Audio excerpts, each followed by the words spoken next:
Hello, friends. This is Akulmach Live. I'm Chandrakant.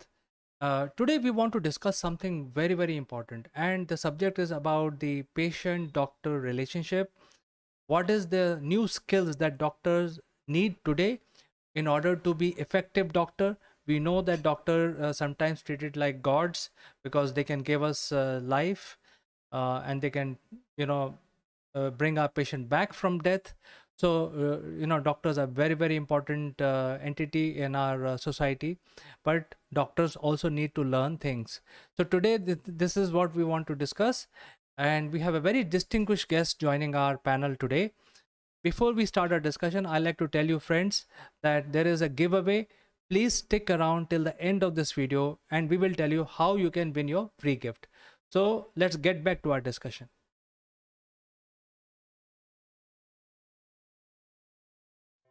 Hello, friends. Let me introduce our guest today. He's joining us from London. His name is Dr. Umesh Prabhu, a celebrity of sorts. He has been director of NHS, which is a very prestigious role, for almost 15 years. We are very pleased to have him on our show today. Without further ado, let me present Dr. Prabhu to you.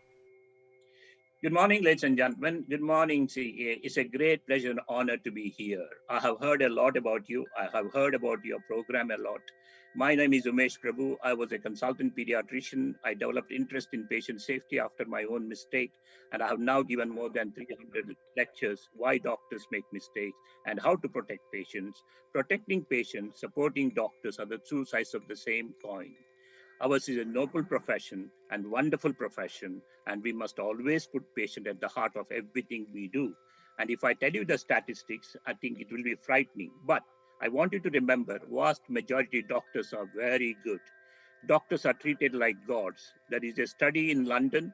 Every year they do this study. 90% of people trust doctors and nurses. Only 17% trust politicians.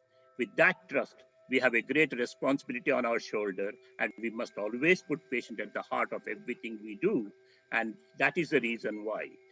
At present, in the United States, there may be up to 200,000 people die or suffer due to medical error. And in the United Kingdom, 75,000 patients suffer moderate to severe harm due to medical error.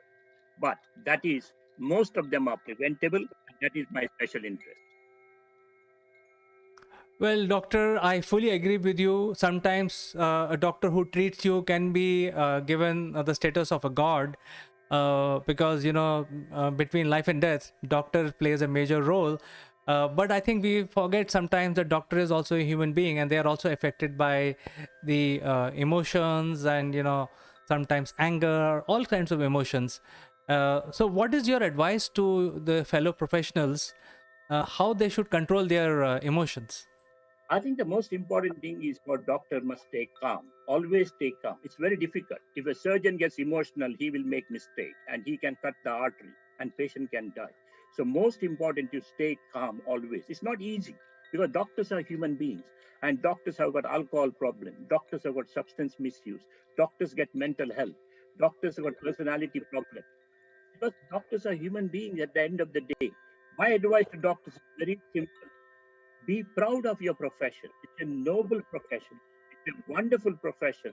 Without doctors there and nurses, there won't be any patients. That's the reason why we must make sure we always put patient at the heart of everything we do. COVID has affected a lot of doctors. COVID has affected everyone. I have lost 40 of my friends in UK due to COVID. And because doctors work very hard and they are more exposed to COVID. And that's the reason why my simple advice to doctors is be proud of your noble, wonderful profession. Certainly, I think that's a very good advice. And usually, doctors are very calm. What I've seen is that you go to any doctor, they are very busy. Also, they have to go to wards, and they have to come to OPD, and then they have to give, all kinds of patients. They have to see, treat them differently. Every patient has a different story to tell. They are very calm. But last 15 days to 20 days, I've seen that even doctors are losing their cool. I think, especially in India, there is so much pressure, which this wretched virus has brought to the medical fraternity, that all the doctors are now losing cool. Would you have any word of wisdom for doctors? I think important. When going gets tough, tough get going. That is the time where your cool is more important, because it's not just the doctors, it's the patients. When I see the video, here my heart cries. I saw many patients dying because lack of oxygen. So it is not just the doctors, it's the patient. So my advice to doctors is be proud of what you do, because without doctors, there won't be anything at all. Without doctors and nurses are also equally important. But most important is take the patient through that journey. Be proud of your noble profession. But important to remember, you are a human being. As Devi Shetty said, nobody is perfect. He was telling the other day, I saw a video. Nobody is perfect. Wife thinks husband is perfect. Husband thinks wife is perfect. None of us are perfect. We are all human beings. And you've got to do your best for the patient. But you must be humble. You must have humility. And most important, you must understand why doctors make mistakes. Because only doctors know why doctors make mistakes. And there are complex reasons. It is not because of bad doctors. I have come across bad doctors. Somebody sexually molesting patient, that's a bad doctor. Doctors drinking alcohol excessively, that's a bad thing. But doctors must stay cool and must be very proud of noble profession and must say, I'm going to do it. And doctor must know how to take patient through the journey. And doctor also needs doctor skill, communication skill, interpersonal skill, organizational skill, team working. So doctor must be good at everything, and it is almost impossible. Well, I think you made some very, very important, very powerful words like interpersonal skills, and I know for sure that you're not working with NHS. You're now retired, sorts of, but you're helping the medical staff. You're bringing the doctors, you're hiring doctors, making them ready for future. So would you like to give some inputs on this part of your life where you're helping your fellow professions to be a better successful profession? Let me tell you statistics. At present, there is 5 to 8 million shortage of healthcare workers, including doctors. It is expected to increase to 18 million by 2030. Throughout the world, there is a shortage of doctors. And with COVID, people have realized the importance of doctors. Brazil has got a lot of problems. America has got a lot of problems. Now India has got problems. So we all need doctors and nurses. What we are doing is we are getting doctors from India and nurses from India, training them in UK and hoping that they will go back to serve India. Being a doctor, being a nurse is serving the humanity. And that is what we are doing. That is what, and I'm enjoying it because my duty is to pass my knowledge to the future generation. And every doctor must be a very good doctor. If not, patients suffer. So, Dr. Prabhu, let me ask you: are you running an academy kind of a thing, or just an advisory? I work with many people. I do my own Zoom training. I do Zoom teaching. So that's the reason why. Even in India, I'm doing some Zoom training in the medical college. How to be a good doctor. Why doctors make mistakes. How to avoid this. For example, medication error is one of the most common cause of harm. And in India, nobody has done a study on it. And that is the reason why. My aim is because one day we'll all will be patient. So patient safety is a human rights issue. And we must take interest in patient safety. Because when patients suffer, doctors suffer. When doctors suffer, patients suffer. And that is the reason why I'm now spending a lot of my time training doctors on how to prevent harm to patients. And in UK, regulation is very strict. Each year, 9,000 doctors are referred to General Medical Council. And overseas doctors are 6 times more likely to be referred. And reasons are very complex. And that is the reason why prevention is better than cure. I teach these doctors before they come from India what makes you referral to GMC and how to prevent it. I think this is very, very powerful advice or input or knowledge. I think whatever you want to call it, you can call it. And it is required because the regulations are now getting very tightened all over the world, including in India, where the proper legal bindings are being, issued right now.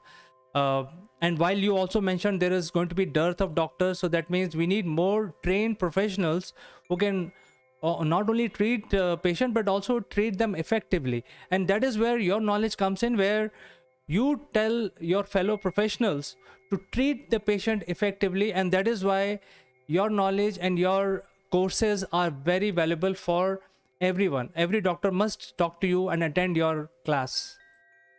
Let me tell you one important story. Last 3 years ago, a doctor from Chennai in UK took his own life. He was falsely accused of sexually molesting patients. And what a human tragedy. So doctors must know these regulations, what to do when there's an allegation of sexual molestation and how to prevent it. That is what I'm spending time because prevention is better than cure. And let me tell you, in United Kingdom, 40 doctors have taken their own life, 300 nurses have taken their own life, and vast majority of them are overseas trained doctors and nurses. What a human tragedy. So all I'm doing is prevent these tragedies for anybody, because when somebody takes his own life, his family suffers, his children suffer. And that is the reason why. With COVID also, prevention is always better than cure. So doctors must take interest in patient safety. And in India, violence against doctors is increasing. It's a pretty bad story. I've collected 100 incidents where doctors have been manhandled. And that is what doctors must take interest in these things. Doctors must work with the politicians, and doctors must always put patients at the heart, and doctors must prevent harm to patients. Hospital-acquired infection, medication error, post-surgical complications. These are all very common. And statistics is very worrying. United States, as I told you, 200,000 patients suffer moderate to severe harm. In UK, 75,000 patients suffer moderate to severe harm. And so doctors must take interest in patient safety. Doctors must be very proud of their noble and wonderful profession. Absolutely, Dr. Ramesh. I think you have given a lot of information today, and I think every doctor who wants to become a really good doctor must listen to you, whether you are in India or Taiwan or Singapore or UK, wherever you are. I think doctor profession as a profession is a universal profession. You can treat any citizen of any country, and that is why they must listen to you, they must engage with you, and they must learn from your experience, because I think you have already spent so many years, more than 30 35 years in this profession. I'm very proud of our profession. Ours is a noble profession and wonderful profession. And India is a noble country. India is a wonderful country. We must be very proud of Indian values. It's Indian values, Indian teaching, which made me successful in the UK. I'm very proud of India. I'm very proud of United Kingdom. And with Brexit, there is a very good opportunity for both the countries to grow together, learn from each other. And that is what my dream is, so that India and UK both can be a great two nations and work together. Boris Johnson has already said he wants to do trade deal with India, and I think Narendra Modi. And now India is suffering, and we are all helping India, and we are praying for India. Hopefully, both the countries will grow together and become more successful in the world.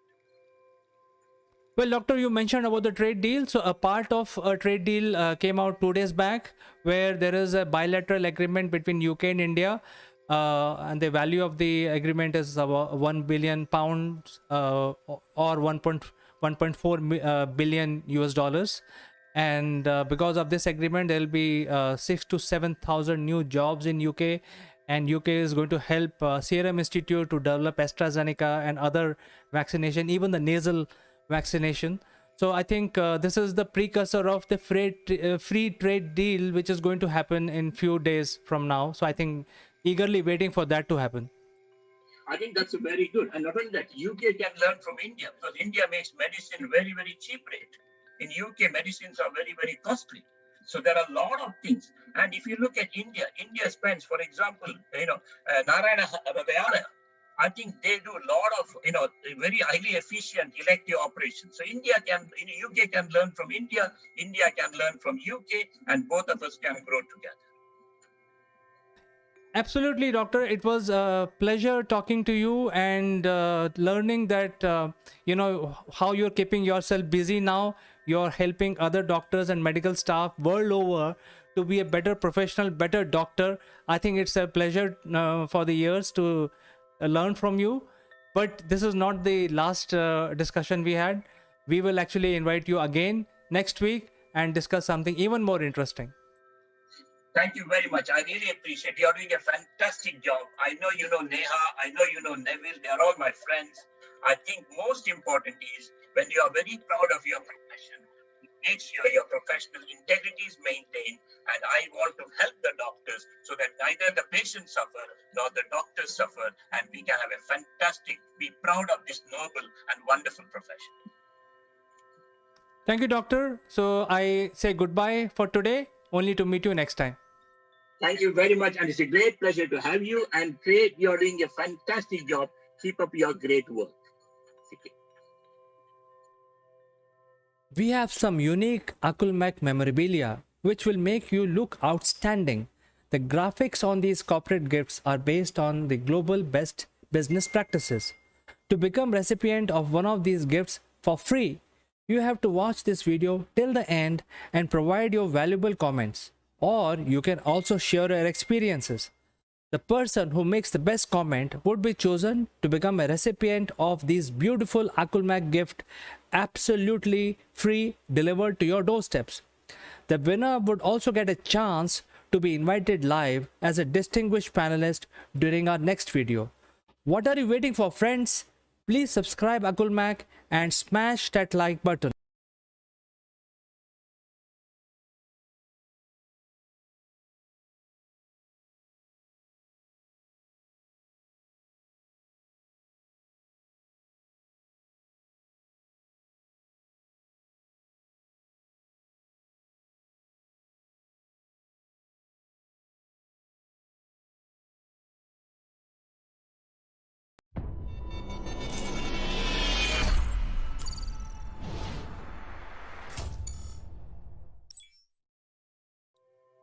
Hello friends, this is Chandrakant from Akulmach Technologies and welcome to The Journeys. Today I'm very pleased and honored to bring you a very distinguished personality who joins us from Atlanta, Georgia, and he is the elected secretary of World Council of Boxing. Let me present to you, ladies and gentlemen, Mr. James Lement Dunn. How you doing, ladies and gentlemen? Nice to meet you. God bless y'all, and I hope y'all having a wonderful day. I am honored, CK, to be on your show and everything. It's great meeting you and everything. I'm very honored. So I think our viewers would like to get inspired by your story. You are a very disciplined human being. You are an athlete. You have a great exercising routine, and you also compete. So why don't you tell about your life story and share some good inspirational story with our viewers? Um, well, I'm James Dunn. I'm from Roanoke, Virginia originally, but just relocated down to Atlanta, Georgia, which I'm going into a whole different field of work. Um, Born and raised Roanoke, Virginia. Um, Played sports, track, football, and baseball. Played sports just 2 years in high school. I played semi-pro football. Um, Pretty much, I'm a jack of all trades. From electrical, from whatever you know. I done firefighting. Um, Pretty much, my story is, I've been through struggles all my life, ups and downs, challenges, and, been through, I done been homeless before and everything. And I just want to let everybody know, they'll never give up on your dreams and everything because, you know what I'm saying? It's always hope. Life is what you make it. And that's what I want to tell everybody. Recently, last year, the end of last year, I got nominated on the executive board, the Hughes, the Third Enterprises, which is Miss Geraldine Hughes. She worked on the molestation case for the attorney on the defensive side for the Michael Jackson case when they tried to say he molested the little boy. And she nominated me. And right now, she done a book called Redemption, and she did a documentary called Redemption. You can find her book on Amazon. She nominated me on her executive board. Right now, we working on the about to be give it start working on the movie. Then I got nominated with BMM AFU, which stands for Boxing MMA Fight Union. Mr. Charles Russo is president. He pretty much nominated me as North Carolina State Chairman. Then Miss Geraldine got me on a conference call with Troy Edwards, which he built his own brand, 3HP Marketing Promotions. He's doing the soundtrack for Redemption and a lot of other soundtracks and working on a lot of other things. He got a lot of things going on and coming. Um, Troy Edwards called me around January and wanted to nominate me with his staff for 3HP as his A&R promoter. So been working on promoting and things like that. And then recently, beginning of this year, they nominated me again with the BMMFU as vice president of talent support, which I recruit talent all over the globe and United States, international. You know, I could recruit boxers, managers. Pretty much, they reach out to me because of my title, but I also reach out to them as well. And I got nominated this year too with the World General Council of Boxing as committee secretary, which secretary I keep track of all records and files and everything that's going on with the boxing and the boxing union and things like that. You know, just keep records of everything and keep track of everything and keep everything in file and everything.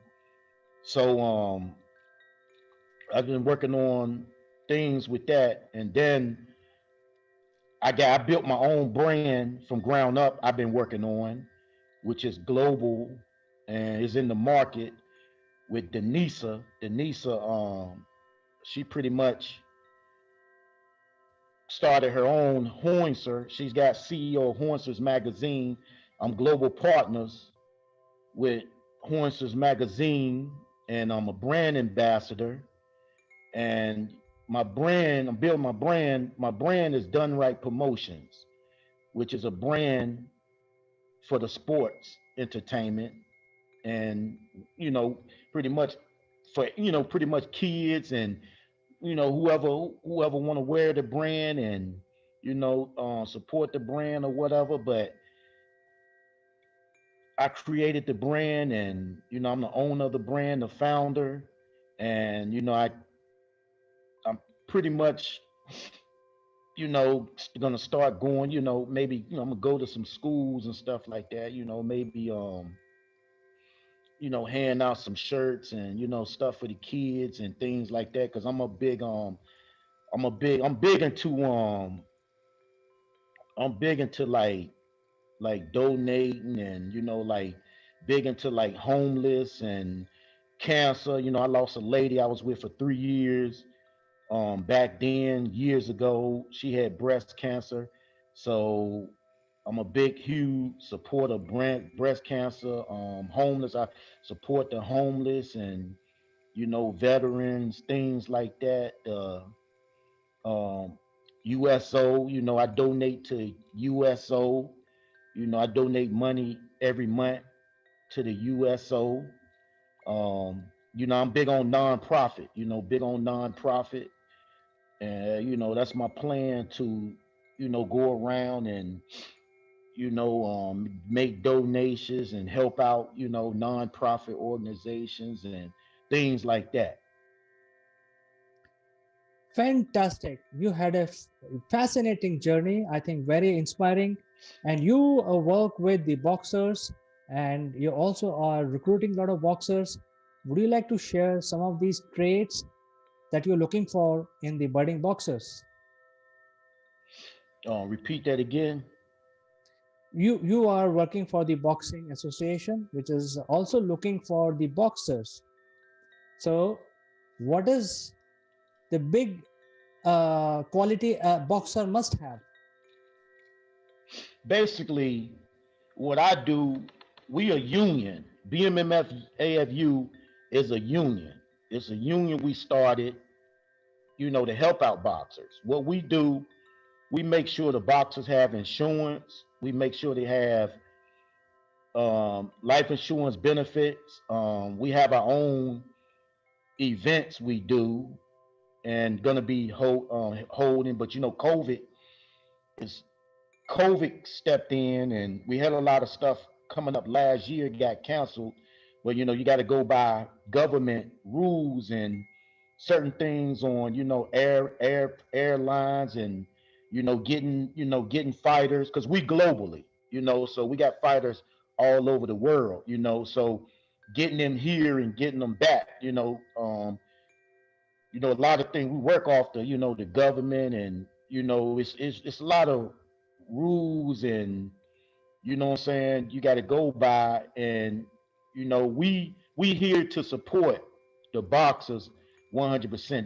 That's what we do. We're the law of the boxing, and we here to stop a lot of nonsense, because a lot of boxers get treated wrong and stuff like that. You got managers and promoters treat boxers. Some of them treat boxers fair and good. Some of them don't.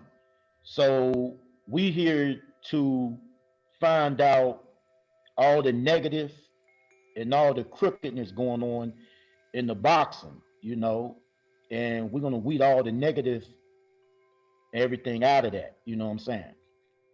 So what our goal is, that's what we do, man. We here to support. We here to support, and we the law. We here to stop all the nonsense, and everything. That's what we here for to do. Very good. And the people who can associate with you are from the United States, or they can be from anywhere in the world. We got them all. We got boxers from United States, UK. We got we got them all from all over, China. You know, um, Britain. We got them. We got them. They all over the world. This a global union. Global boxing union. It's a global boxing union. So, how do you engage with these boxers which are in China or UK or Malaysia or in United States? Do you have a website for registration? How does this start? Website. Basically, they like I said, they reach out to me. Anytime you're in the boxing field and you promoting and you are managing everything, your title, we normally reach out to their managers, promoters, and we normally their commissions, and we normally reach out. They reach out to us, and if they want to decide, or their manager or whatever, bring them on with the union. We bring them on. We bring them on with the union, and we pretty much sign them up and get them in. And once they get in, we're gonna take care of them and make sure, we're gonna put them on there when we have our sanctioned events, our fights and stuff like that, fight cards, and you know, let them fight on the fight cards. We're gonna pay everybody fair, equally. Ain't nobody gonna get cheated, things like that. So, is there a joining fee that your organization charges from these boxers? And repeat that again. Is there a joining fee that is charged for providing these services? Nah, it's not charged. It's no fee. Okay, very nice, very nice. So, what is the plans Like I forward said, for? we here to support the boxers. We here to look out for them. Make sure we here to support them. That's our job. We here to support. Support. Understand. So, what is the plan looks like in 2021? How do you see restarting the fights this year, considering the new administration is there in United States, and at some point in time the lockdown may be lifted? Are you preparing for this? Oh, right now it's looking good. We had a lot of some. We had some stuff. We had some stuff promoted and pretty much started, but the COVID, like it's a lot of things going on with the COVID in other countries and things like that too. Like, we still playing everything by ear. You can have and schedule events and put things together, but also things can come up too. And we might have a date on a car event, but the date could, because of that, could be pushed to. We'll still have it, but it can be pushed to a later date. But it's nothing we can control with whatever the government dishes out. With the COVID, it's better to be safe. You know what I'm saying, than anything. So basically, we got things happening and things coming up and things in the making, but at the same time, you got to go by the government rules and the government laws and stuff like that. In the COVID, we had been having this big issue with the COVID and stuff like that. So basically, we got to wait on, so a lot of stuff we've been having, we just waiting and everything, but we still, it's all in the making and everything is happening. We might have to push maybe back some events back, maybe a month back or something like that. Like if it's March, you might have to push it to April or something like that. Sure. So, in terms of the future of boxing, where do you see this sports going? Can you repeat that again? The future of boxing, does it look very bright, or people will stop doing practice because of COVID, and they will take some time to get in shape? Do you see some challenges in that area? I think other than the COVID, I can't really say nothing about that because the COVID is a COVID. But people are still trained. They might, train. I mean, gyms and stuff is back open right now. People still doing like training and stuff like that, but you still got to be cautious. Certain stuff you do and this and that. You can't really say much. It's a lot that you can't really say because you don't really know. We don't we you plan things and you know things, but with this COVID, you don't know. You don't know if it get worse or it can clear up. You know what I'm saying? You don't really know. So basically, right now, it's a cautious thing. Boxing is looking good and looking great and everything, but with this COVID, you never know. That's with anything out here, not just boxing. That's with anything, jobs or anything that's going on in this world right now. This COVID, you don't know. Entertainment, anything. You know what I'm saying? Absolutely. I don't see any new movies also coming in, right? So we are all waiting for these new movies to come in theaters, but we don't know when they are going to get released. So you're absolutely right.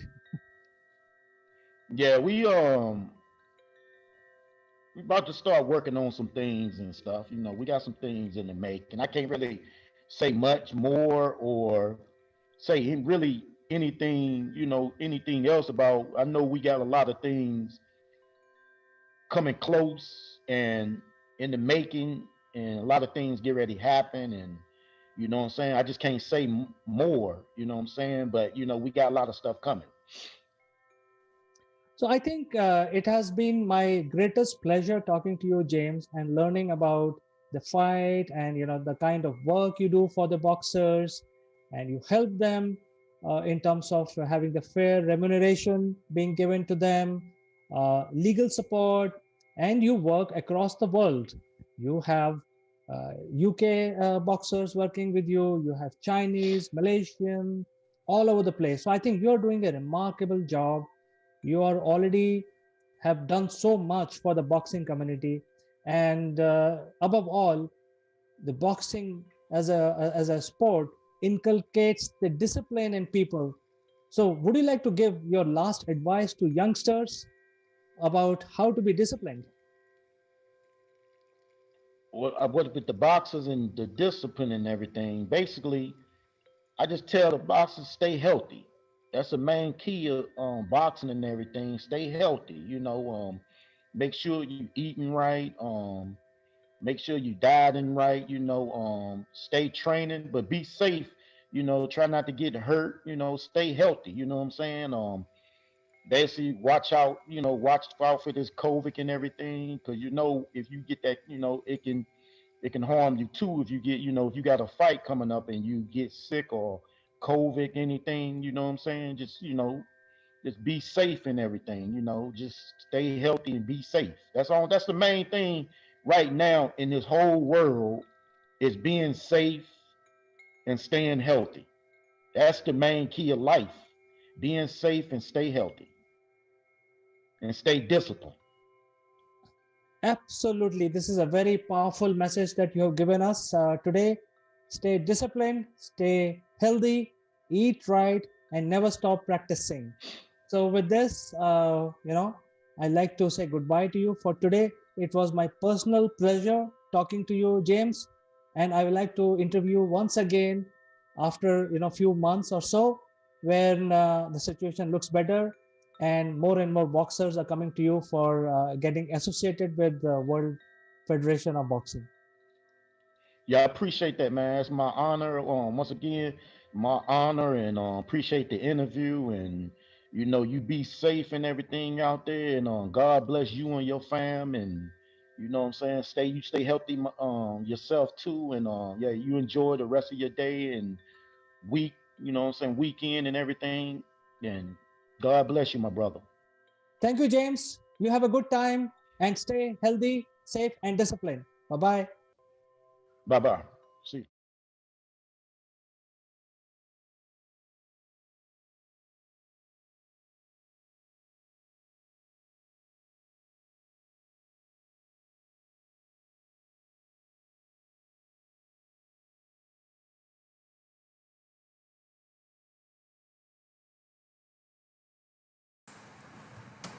Hello, friends. This is Chandra, and today I would like to talk to all my startup and small medium companies and give some ideas on how you can take your product and your knowledge and your services to right people, right audience.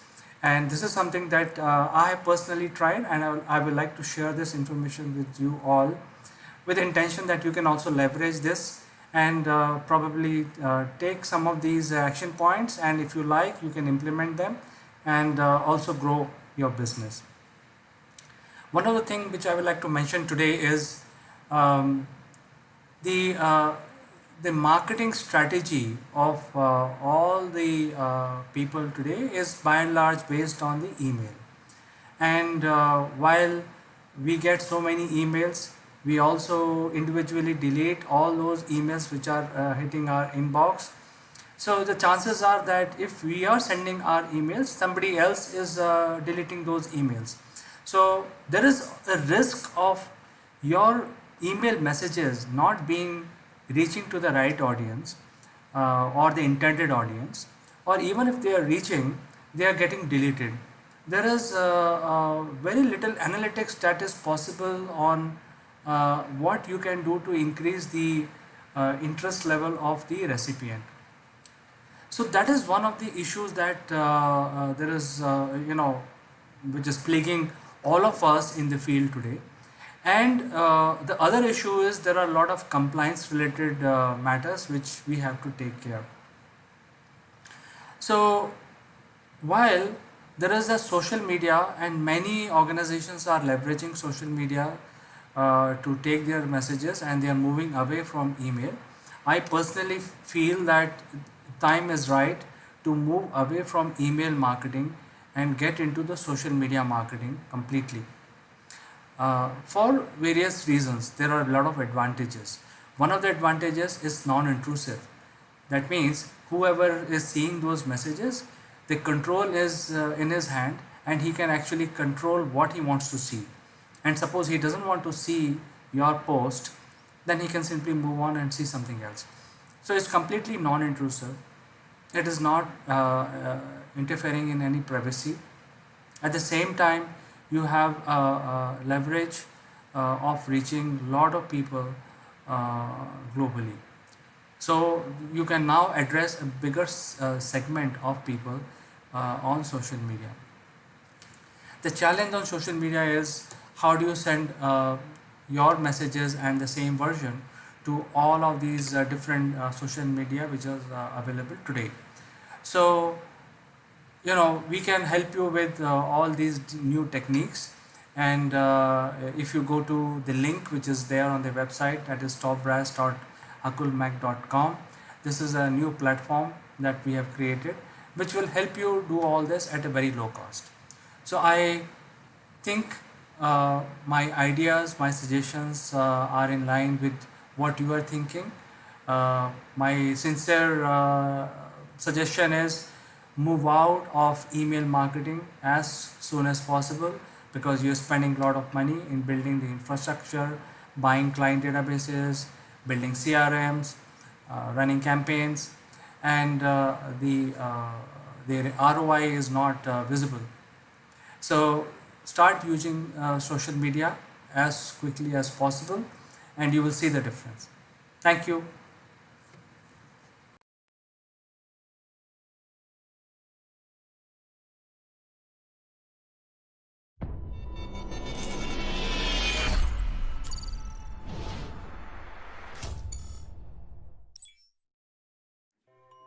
Hello friends, this is Chandrakant from Akulmach Technologies. Welcome to Top Brass. And today our segment is CEO Roundtable. Let me invite our guest today.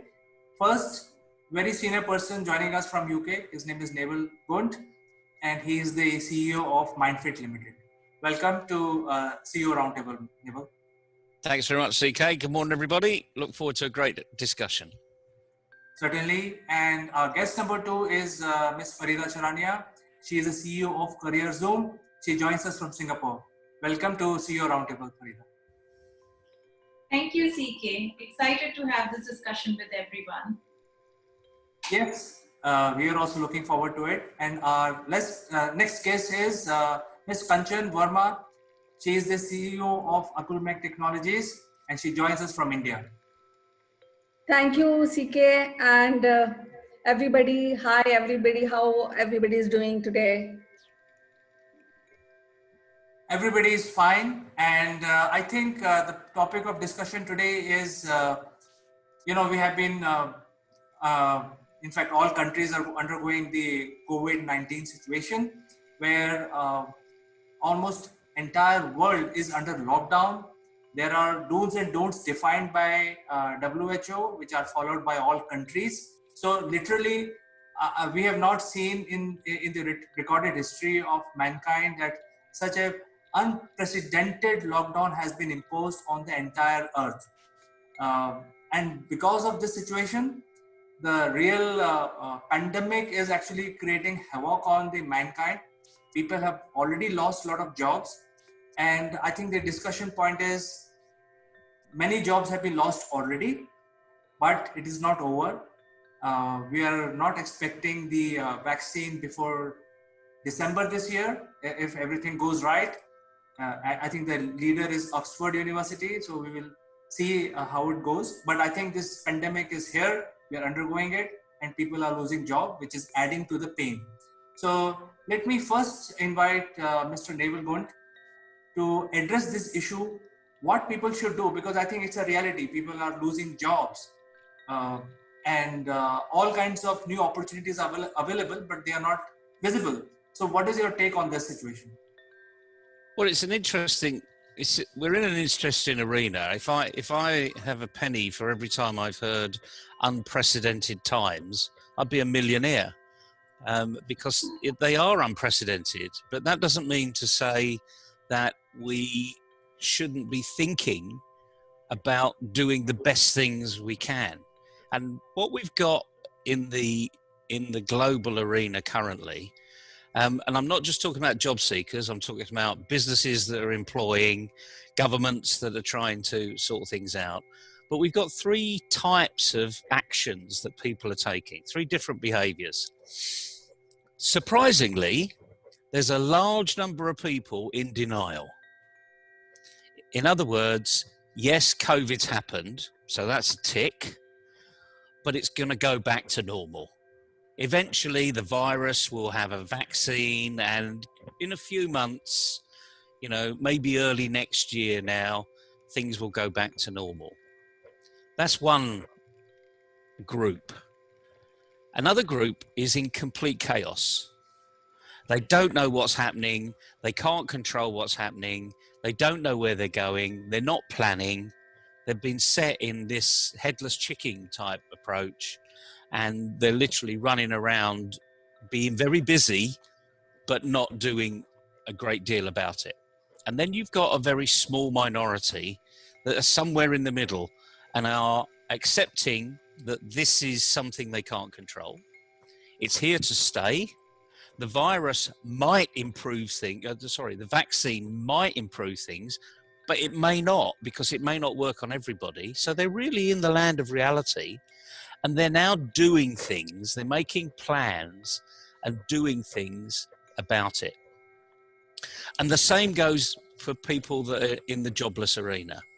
We've got headless chickens, we've got people in denial, and we've got a very few minority in this middle arena. And that is where the advantage comes, because we need to get you into that middle arena, because there are jobs out there, and the businesses are going to give the jobs to the people that are not in denial and not chaotic, but actually want to get after things. It's common sense, really. But let's see whether it's common practice. But it'd be interesting to know, we've got an international audience here. We've got an international panel. It'd be interesting to know whether that fits, in the likes of India, in Asia, in Singapore. But so we've got a fascinating discussion ahead, I think, and we can help job seekers get on the straight and narrow and come out of this chaotic arena, out of denial, and get on with their lives. Put the right CV out there to the right organizations, because people are still hiring. That's my take currently. In fact, Neville, the way you have described is you have put people in 3 buckets, and the most important bucket is the people who are in denial. And I saw an advertisement yesterday. The premier insurance company in India, they are now looking for new agents, and they are advertising on TV, which I've never seen in my life. So, wow. They are saying, please join us as agent through TV, because earlier that was something which was not really focused on. So I think there are jobs available if you see and look around. The previous jobs which were there before the pandemic are no longer available, but I think there are a lot of new jobs that are available. And with this, I would like to ask Farida. Farida, you work with the government and you have a very vast experience working with Asia Pac companies as well as European companies. In your network, what do you see? Do you agree with Neville, or do you disagree, or what is so different in your marketplace? I think I do agree with Neville, because we do see, if we were to look at a broad classification, these are 3 types of people that you actually come across when you speak to people. And I have been kind of, thinking this through, and I feel that, okay, this pain which is going to come with this is inevitable. You can't do anything about it, but misery is optional. There is still a way out of it. So to a certain extent, crisis, drives alignment, and it allows you as an individual, a company as an organization, a government, everyone to move in a certain direction. Because you realize that a lot of it is fluff around you, but there are things which will still actually move. Yeah. And one of the things that I personally believe is never waste a crisis, because it teaches you something. It also, kind of makes you understand where the resilience actually lacked, and which are the areas which will continue to hire people, which will continue to, kind of come out of this, there would be new streams which would develop, because there is a crisis, and everything which was happening before probably may no longer continue to happen. Some of these businesses might go out of business permanently. They might never recover, or they might never, because even though, people think that, things might come back to normal, but it's a very, very long road ahead, and nobody knows what the normal is going to look like. This is an opportunity for every individual, every organization to think differently and start thinking about what is it that we need, what is it that we want, what is it that we can afford as an individual, as an organization, as a country, and together as a planet. So to just, kind of bring a little bit of, my perspective to what Neville was saying just now is that there are new jobs which will be available. CK just mentioned something very new, which is a freelance opportunity. And, maybe people never considered it before. But yes, insurance will become very, very, it will become very important in future because you don't know how this is going to pan out. Vaccine is still work in progress, and, SARS was 10 years ago. More than 10 years ago, we still don't have a vaccine. The thing that actually gives me a little comfort is that the SARS virus and the COVID virus are the same virus with separate strains. And human trials which were actually happening due to the SARS, epidemic, it's the same, vaccine with some different strains, and it's being used for this pandemic. But it's all hearsay. I mean, I don't kind of, trust that this will come through very soon. And human trials still take the time that they need to take. So the community which is in denial, this might be the time to start looking at what you can do, because at least as a professional, I do not see things coming back to normal very quickly. For people who are getting very upset with all of this, I think most of us have been there. But look at the bright side, because there will be new opportunities, there will be new arena. And people who have already aligned themselves, good news for you is that yes, you might not get the kind of jobs that you actually, probably had a year ago or so. The kind of pay scales which will be offered, which is going to be distinctly different. You don't know how the structure is going to look like in future. But there are jobs available. They might not be aligned to probably your education and your experience, but there will be new things. And there are governments which are pushing this as well. Like for instance, in Singapore, there are new jobs which are either being created or they are coming up as a result of this entire chaos which is happening. For instance, digital ambassadors. Digital ambassadors are people who could come from any kind of educational background, who could come from any kind of experience. These are people who will be trained to become digitally savvy and then go and train people who are not digitally savvy, so that everyone actually comes at the same page. So this is a new kind of a job. It might not be what you've done before, but it's available. So just to kind of bring all of this together, my perspective is that there is pain. More pain will come because, schemes like furlough or, the subsidies which the government is offering to companies to keep the workforce are going to go away. No government can afford this forever. And, more businesses will close down because without revenue, it's going to be very difficult to continue sustaining. But there will be new things which will come out.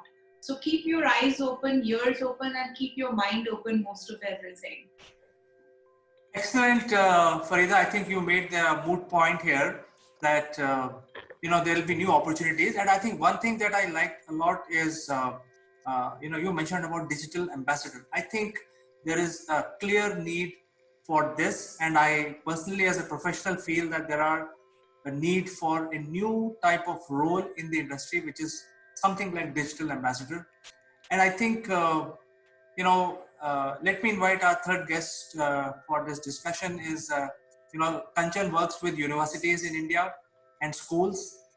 What I've noticed is that almost like every second or third day, there is a new app coming related to some sort of training or education. But, all these apps are available. There are Byju's and there are so many others already available. But are the school adopting it? So my question to Kanchan would be that, our business leaders have already described that there is a group of people which could be very large in numbers, is in denial. And there are opportunities available in some other arena, but the education and university, are they training their students to leverage these opportunities? So Kanchan, what is your opinion on this one? Well, CK, these are quite crazy times because there's pandemic and people are suffering. But I will take a little a positive approach towards this because uh, in previous months we have seen the most loss happen only in leisure and hospitality industry. According to one research, it is 47% job loss happen in hospitality. But as I said, I will be taking more positive view because and little India centric, though many countries are working and fighting for this kind of jobless and people management. But what I feel, we have two great options which is introduced by government of India. One is Make in India and one is Modern India. So when we talk about Make in India, then there's a lot of companies who are setting up their companies in India, and thus it is creating a lot of job opportunities. Now when we talk about Modern India, the government is also stressing on digitization of many services. Now for example, if I have quoted hospitality, so hospitality industry is closed, but there are chefs who are running their education courses online. So then they have the opportunity, and they are moving towards making something good. So I believe that though there's a job loss, but then as Farida said, you have to be open your eyes and you have to open your ears to find out where the job opportunities are there. I feel there's little pause phase now going on, but it'll kickstart. So Kanchan, I think I just continue asking on this path where there are opportunities and people have to reskill. But I think we have discussed in the past in this program where we have already pointed out that the skill which are required are not being taught by the universities. And what we see, at least in India, I can talk about that the schools are still waiting and watching. They are in that denial mode. I think they, as per the Naval's category, all the schools in India are in denial funnel. They are not looking at the aspects that you pointed out. For example, if you look at the investment by Google in Reliance Jio, $5 billion of investment, they want to develop indigenous 5G platform. So when 5G comes, the chefs who are running their education courses will have a ball on this platform because they can run multiple things with a lot of creativity. But the education is still lagging behind. They are in denial. What is your advice to these people? I think because they are denial because they are looking for a better time to come. They want that maybe the time which were before pandemic, it will come. But I think things have, I mean, water has flown and things will not be changing for a longer time. So maybe sooner or later they are struggling. Actually, many schools are struggling with the technology and with digitization. But I again said I'm quite positive that they will overcome, because in every industry there are some people who don't like change. There are some people who like change, and generally people and the management who like change always win. So I'm quite hopeful for that. Neville, mankind is a very resilient species, and we are going through, like you already mentioned, that unprecedented. You might have heard so many times, but I think let me use this word again, that the mankind is a very resilient species, and they are going through this unprecedented times. What do you think is the takeaway from this discussion? What people really should do to get out of the denial mode? Well, they're going to have to look in the mirror and make sure that they know where they are, whether they're in chaos, in denial, or they're actually doing something about it. It's been a fascinating discussion already, and this is such a big topic. What we've got to remember is that COVID really has just accelerated all these thought processes. They were already there prior to COVID. The education business gap was there. It's got bigger during COVID, to my surprise, mainly because universities have gone more into denial. They've been more focused on improving their own digital presence. And remember, we're in the fourth revolution, which is digitization. And Farida mentioned this one word that is used quite often, but actually not really understood. And before I say what that word is, the World Economic Forum has for the last 4 or 5 years been publishing lots of future job profiles. And they published just before COVID the future of jobs in the next 5 years. And they were saying basically that 40% of jobs are not even identified today. So maybe your insurance company that's looking at lots of freelancers, there you go, there's the word. We're going to become a global community of freelancers. There's no more jobs for life. There's no been jobs for life actually since I got a job, frankly, which was many, many years ago. You're going to freelance for a period of time. You may be under contract, but I can see organizations literally moving towards fixed term contracts for everybody. Now that's just, I don't know any facts apart from a few organizations, large organizations that I've seen move in this direction. But the freelance community is going to be huge. It's huge already, frankly, but it's going to be much, much bigger. And this is where job seekers, you've got to get out of this denial arena. You've got to look online, go to respected resources. Don't follow the shiny objects and fake news. Ignore all that. Look what governments are saying officially on their notice boards. Look what the best employers are saying on their notice boards. It's there, it's evidenced. All you've got to do is go and look at it and start thinking. Because sooner or later you will see that the evidence will actually start to change your belief. And that's a good situation because now you're getting a kick of reality, not a perception. Perception will keep you in denial or in chaos.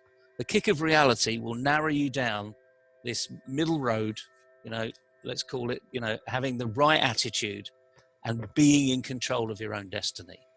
So my advice to everybody is start reading. Start Googling, but don't look at fake news. Don't look at the shiny objects. And certainly don't follow government leaders because, frankly, a lot of them are bouncing around saying they're in this middle road, but they've got no idea, some of them. They're feeling their way. And I feel for them, actually, because, again, sadly, these are unprecedented times. So there you go. You mentioned that once again. But I think some of this stuff that you mentioned is very important. Is one takeaway for me personally is never believe the politicians, because among humans, they are the most opportunistic people. So we have to look for ourselves, not be in denial. Don't get cue from the politicians. So with this, I'd like to ask Frida, any closing remarks from you? Yeah, sure. I will just actually kind of, take a little bit further what Neville was saying and try to, articulate it in my way. If it helps people, it's fantastic. So, sky is not the limit, it's just the view. So basically, when you actually talk about freelancers, I'm specifically talking about the gig economy.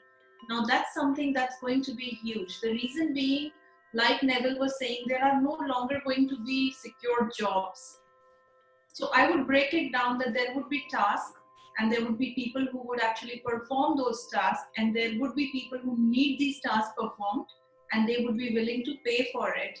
So there are professionals, there are, even if there are, there are people who have been in a job for very long, they've been cocooned as an employee, suddenly they are in middle of everything, this pandemic, and they realize that it's not going to be easy to find something. So keep an open mind. go to respected resources, see what is it that can leverage your skill, because still work is happening. Industries which are very badly impacted are, aviation, hospitality, luxury, to an extent retail. But then, there is work happening, like e-commerce is growing because that's the only avenue where people are actually shopping nowadays. Hospitality is not like, for countries like Singapore are trying to do local tourism boost. So something is happening, but it's not going to go back to the pre-COVID times very soon. So keep an open mind, look at what other avenues are available. There should be opportunities which can actually utilize a skill set you perhaps have not used for a very long time. And it might actually just come into use right now. Maybe you're very good at writing and you haven't done it for a while, and there are copywriters which are needed all the time across so many platforms. So keep an open mind, there will be opportunities. It's dark, but then waiting for the goal, don't miss the silver lining. Absolutely, very well summarized, Farida. In fact, one of the takeaway for me and for my viewers is that somebody has taken your job, because the jobs are just around the corner, as from the panelists we realized, but nobody can take away your career. So all you have to do is look around and see what are the new opportunities. So with this, I'd like to thank all the panelists today, Neville, Farida and Kanchan. Thank you very much for joining us. Been a pleasure. Thank you very much. Bye. Bye-bye.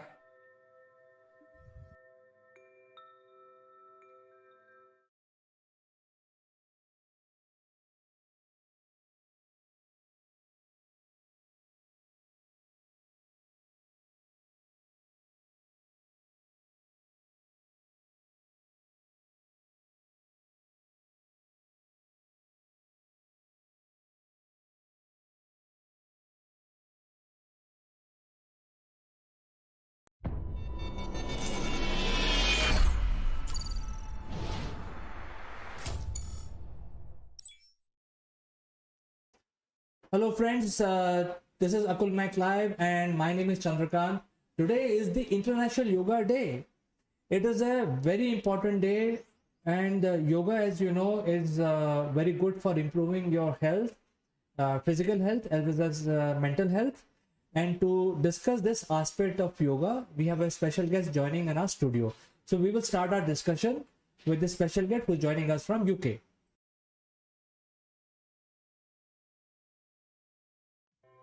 Welcome back, friends. And today, to discuss yoga, we have a very special friend in our studio.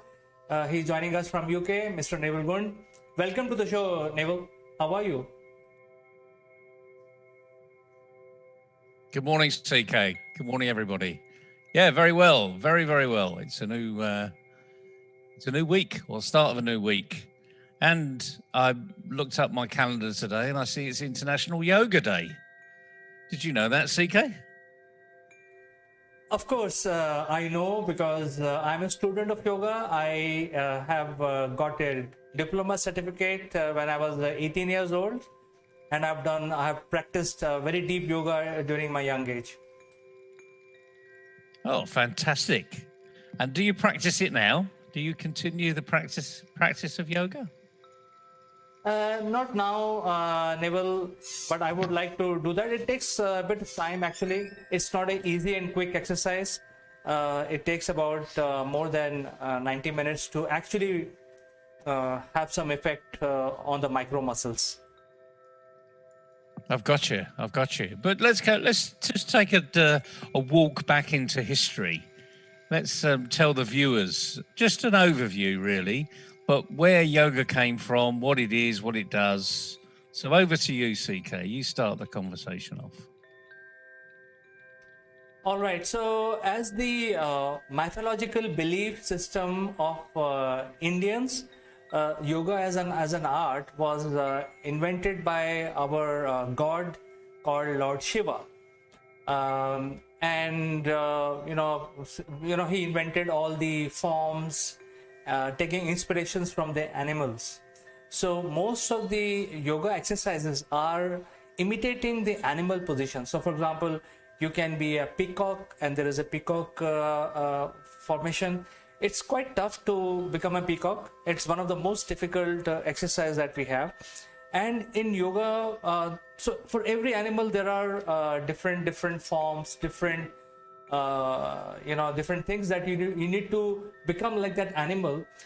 And the most important part in yoga is that whatever form or asanas, as we call them, you create, you have to be in that position for like 5 minutes. So you can't form, with your body that animal and then you immediately come out, because to stay back is the real exercise. Stay back as long as possible. So, and that strengthen your body from within.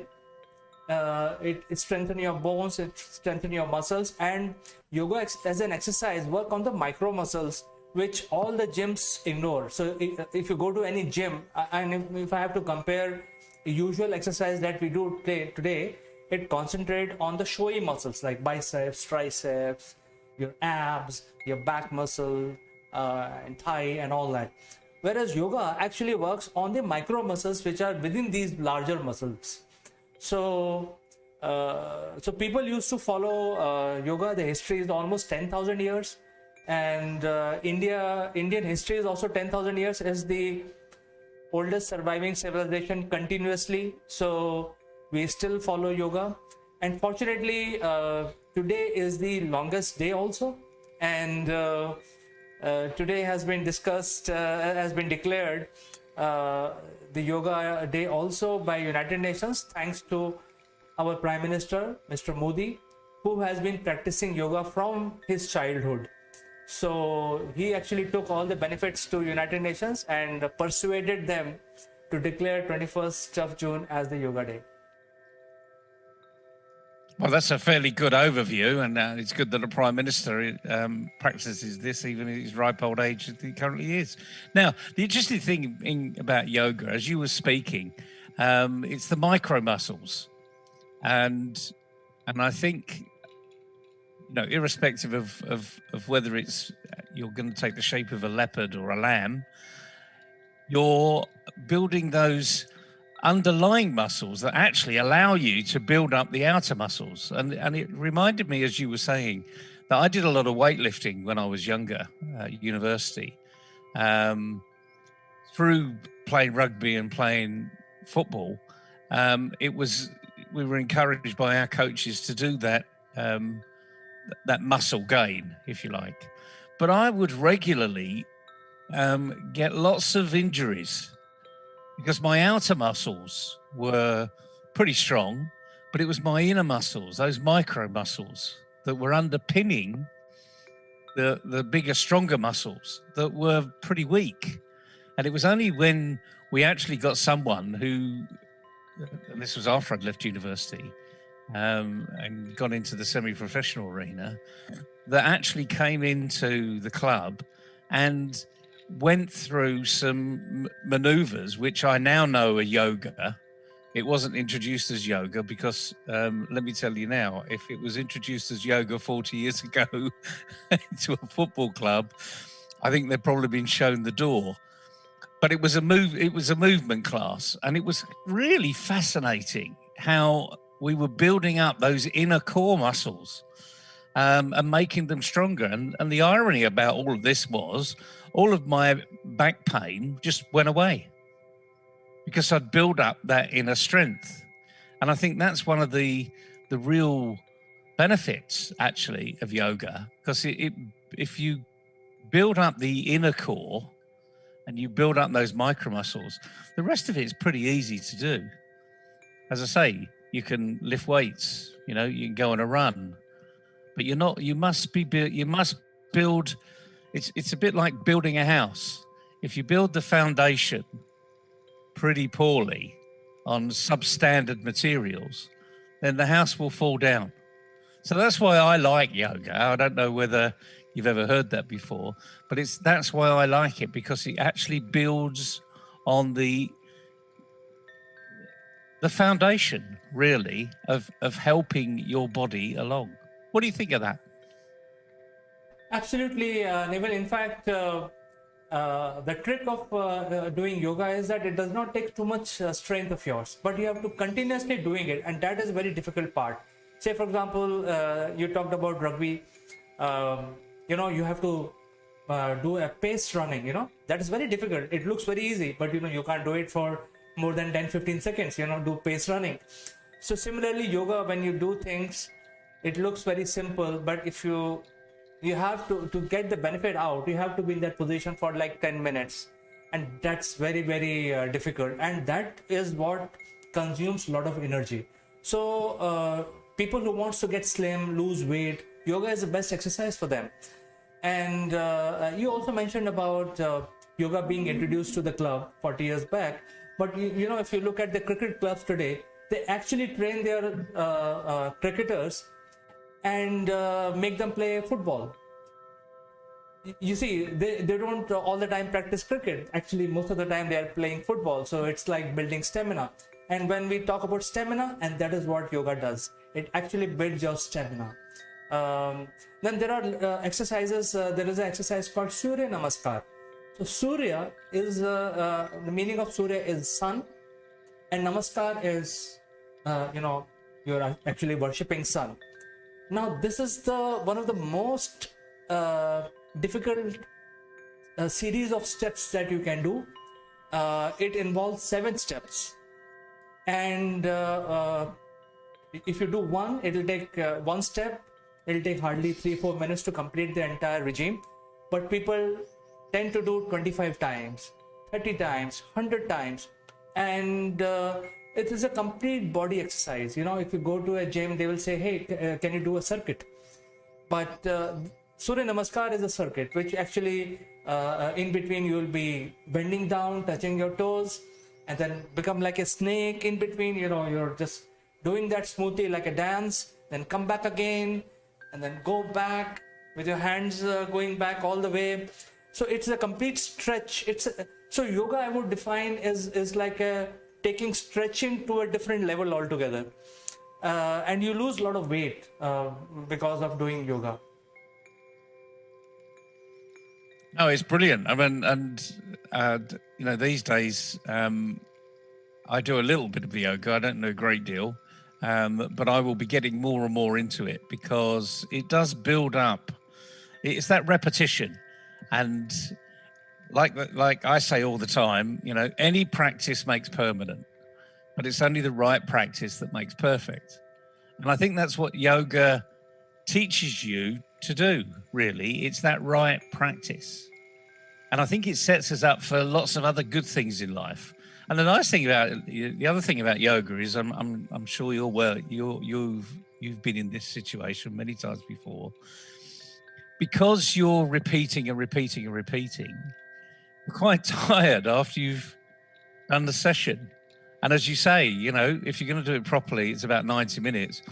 Frankly, I'm doing about 10 or 15. So my limit will probably be about 30. But that's 30 minutes more than a lot of people do. So, and it's something you can practice at home. You don't need, even today, you can go onto YouTube and there's lots and lots of videos that you can follow from highly qualified yoga experts. So you don't have to literally, you can't ever get excuses. Well, I can't get down the gym. You can do this at home. You can do this during the lockdown. I think that's the message we need to be given to people today. You can do lots of things at home to improve your body, improve your mind, improve your nutrition, and that will make you actually a healthier person and live longer, because that's what we all want to do, don't we? Well, in fact, Neville, I want to also add to what you're saying is, especially about yoga. It's basically done with for the best results. You have to follow the chants, and these chants actually sounds like religious chants, but in reality, it actually controls your breathing. So you can just remember these chants and don't think about the religion, because obviously those are religious chants. But if you do the yoga properly with chanting, then these chants will automatically control your inhale and exhale activities, and that is the best for your best result. Because sometimes when you're doing that, making that form, you have to exhale and inhale, and it has to be done very slowly. So these chants basically control that rhythm, and duration, how much time you will be exhaling, how much time you will be inhaling. I think that is a key part of yoga. So even us, Indians don't remember. I don't know any chants actually, if you ask me. But I know the theory that if you do it with chants, it has the best results. No, you're absolutely right, and I think I do seem to recall that the chanting gets you into the rhythm. So you're sort of synchronizing what you're doing as well, which just like singing, it gets you into a rhythm. And don't be too concerned whether these are religious chants or otherwise. It doesn't make any difference. Actually, it's just helping you along. But it's a fascinating arena. We're just scratching the surface today on this International Yoga Day. But it's a great sport, if you like, for everybody to do, no matter what age you are.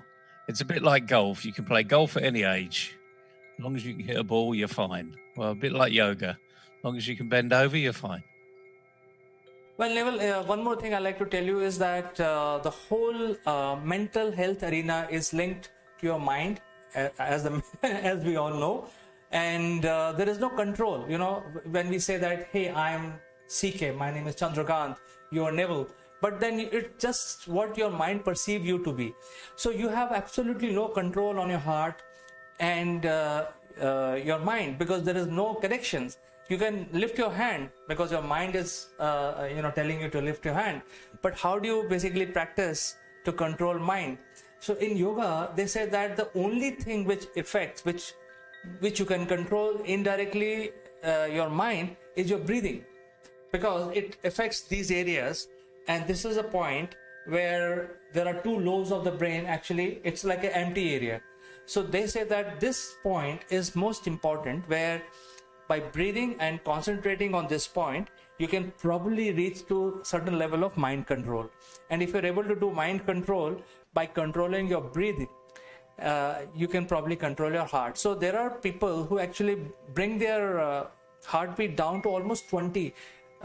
These Buddhist monks, they actually bring it down to almost 10 a minute. By just controlling, they get into that trance, reducing their breathing maybe 3 times a minute, and they bring down their heart rate. And that is why they live very long. I mean, if you look at the people who are living in Himalayas, especially very high up, where you and I can't survive because of lack of oxygen, these guys live comfortably and they have a very long life. When you are probably young, Dalai Lama was the king of Tibet, and he still is. After so many years. When this happened, I was not even born, but I am seeing Dalai Lama still kicking and doing very well, whereas so many other leaders have gone. So I think that is something that I wanted to add here also, as part of a mental exercise which yoga helps you to develop. Oh, it's certainly all encompassing. I mean, it's the mental exercise. You get into that zone, and once you've been there, you suddenly realize where you are, and it's a wonderful feeling, actually, if you've ever been there. It's a bit like being in the zone when you're really enjoying yourself doing your everyday work. If you really enjoy what you're doing, and you then look up at the clock, and all of a sudden you see that 2 hours have flown by. And that's what this can do. So it's been a fascinating discussion this morning, especially for the beginning of a week. As you say, I didn't realize it was the longest day as well. I thought it was the 25th was the longest day, but clearly it might be the longest day for different parts of the world. I don't know about that, actually. Never thought about it. But it's been a fascinating discussion today, CK. Thank you very much for introducing the subject, and we'll see you tomorrow.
Hello, friends. This is Akulmach Live, and I'm Chandrakant.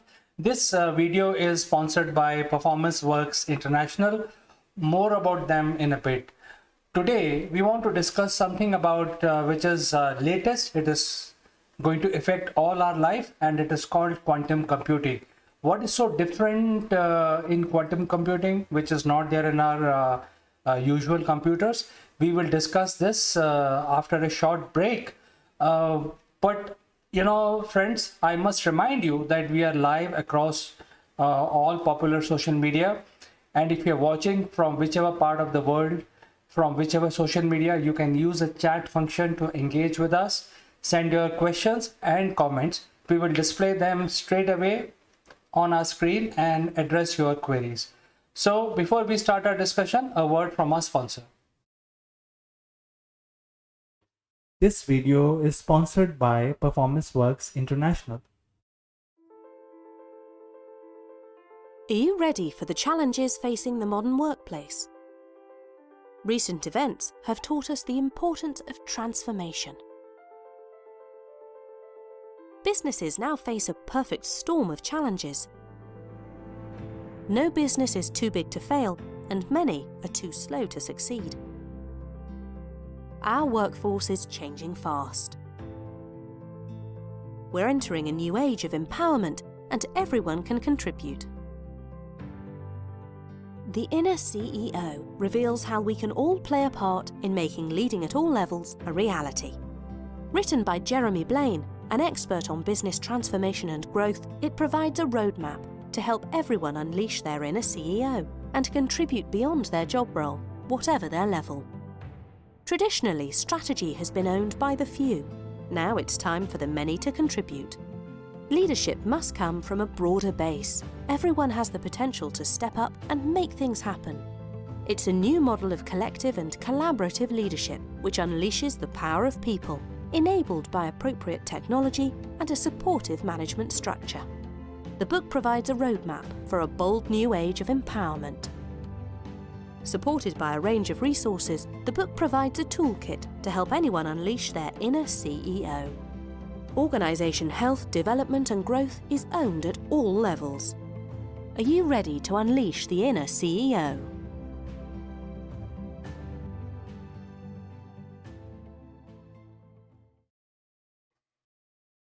Welcome back, friends. And quantum computers are going to solve our problem of future, and which will propel us to the new era of mankind. Is it true?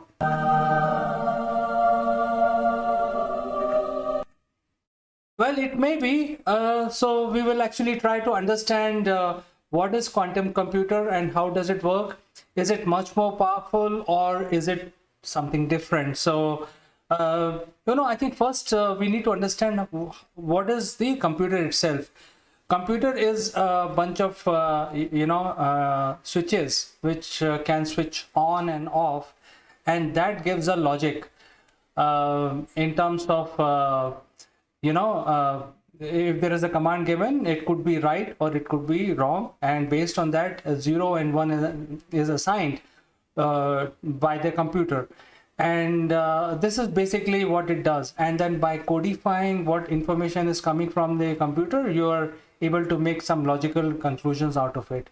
And another thing that you also need to do is you need to put some logic gates after you have received your responses from the computer. And these logic gates could be different kinds, and some of these logic gates are and, or, etc. So then you can decide the problem that you are actually dealing with and how it is being computed. So once you're able to add things and subtract things, then you can pretty much do everything.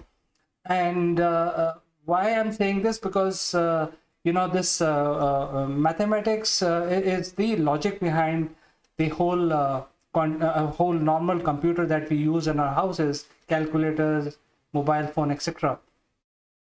The CPU basically does a lot of computing, but these are all very simple computing problems.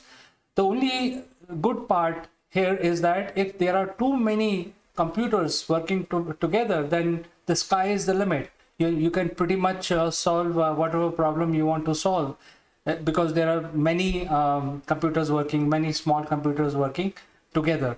Now, we understood this in 1950s, and we started building more and more compact CPUs, and today the CPUs are so compact that the width of a transistor is not more than a couple of atoms. And since now we're talking about atoms, we have to get into quantum physics, because quantum physics, as we know, is the science of the small. The Einstein theory, which changed the physics, is basically explain things very well. In fact, absolutely accurately for larger things. But when it comes to small things like atoms, electrons, neutrons, protons, etc., Einstein theory and the physics is no good. We need to follow a certain different type of science, which is called quantum physics. And what quantum physics does is basically explain how these particles behave. So I will come to that, but let's finish the regular computer that we use today. And the regular computer will then signify all alphabets and all numbers and all possible combination into zeros and ones. And once it calculates that, and it passes through the logic gate, all these zeros and ones, we can then understand some sort of answers out of what we are trying to do here, what we are trying to compute. So so in nutshell, just to summarize, the computation that we do today is more number of computation that more than human brain can do in a shortest period of time, because we are now using electronics, and therefore it can calculate faster than human brain. But these are all very simple mathematics, like adding, subtracting, divide, etc. These are very, very simple mathematical situations. However, because many transistors are working together, they are able to solve day-to-day life. So where this quantum computing and how quantum computing is different. So quantum computing is actually using quantum mechanics instead of using your binary system to calculate. That is a basic difference between a normal computer and a quantum computer. What is quantum? What is quantum mechanics? It's basically it's about the particles behaving very abnormally, not like physical world, where they can exist at the same time at two locations. So that is the first problem. And that means until unless you start looking at the particle, you will not know what is its speed, which direction it is spinning, and where it is heading. Moment you look at it, that value of that particle is frozen. And that is where the quantum mechanics explains that as long as you measure the thing, it can be anything. It can have any value, but if you decide to measure it, it will have certain value, which you think is the voltage of an electron, is like 5 electron volt. Value of certain a certain weight of a certain object is so and so. So the quantum mechanics says that weight can be anything until you decide to measure it. It could have many values, and it could have even infinite values sometimes. That is why quantum mechanics is a very, very mind-boggling concept. But it has been proven time and again when it comes to atoms and subatomic particles. The quantum mechanics is the only part of science which can explain the actual nature of the universe. And the computer scientists now have realized that they have reached the ultimate level of reducing the size of the transistors, and they cannot go below this, because now the transistor size is couple of atoms, and when the electrons are being transmitted through these chips, they start showing quantum tunneling effect. So what is this quantum tunneling? Quantum tunneling is and quantum entanglement. See, it's like this.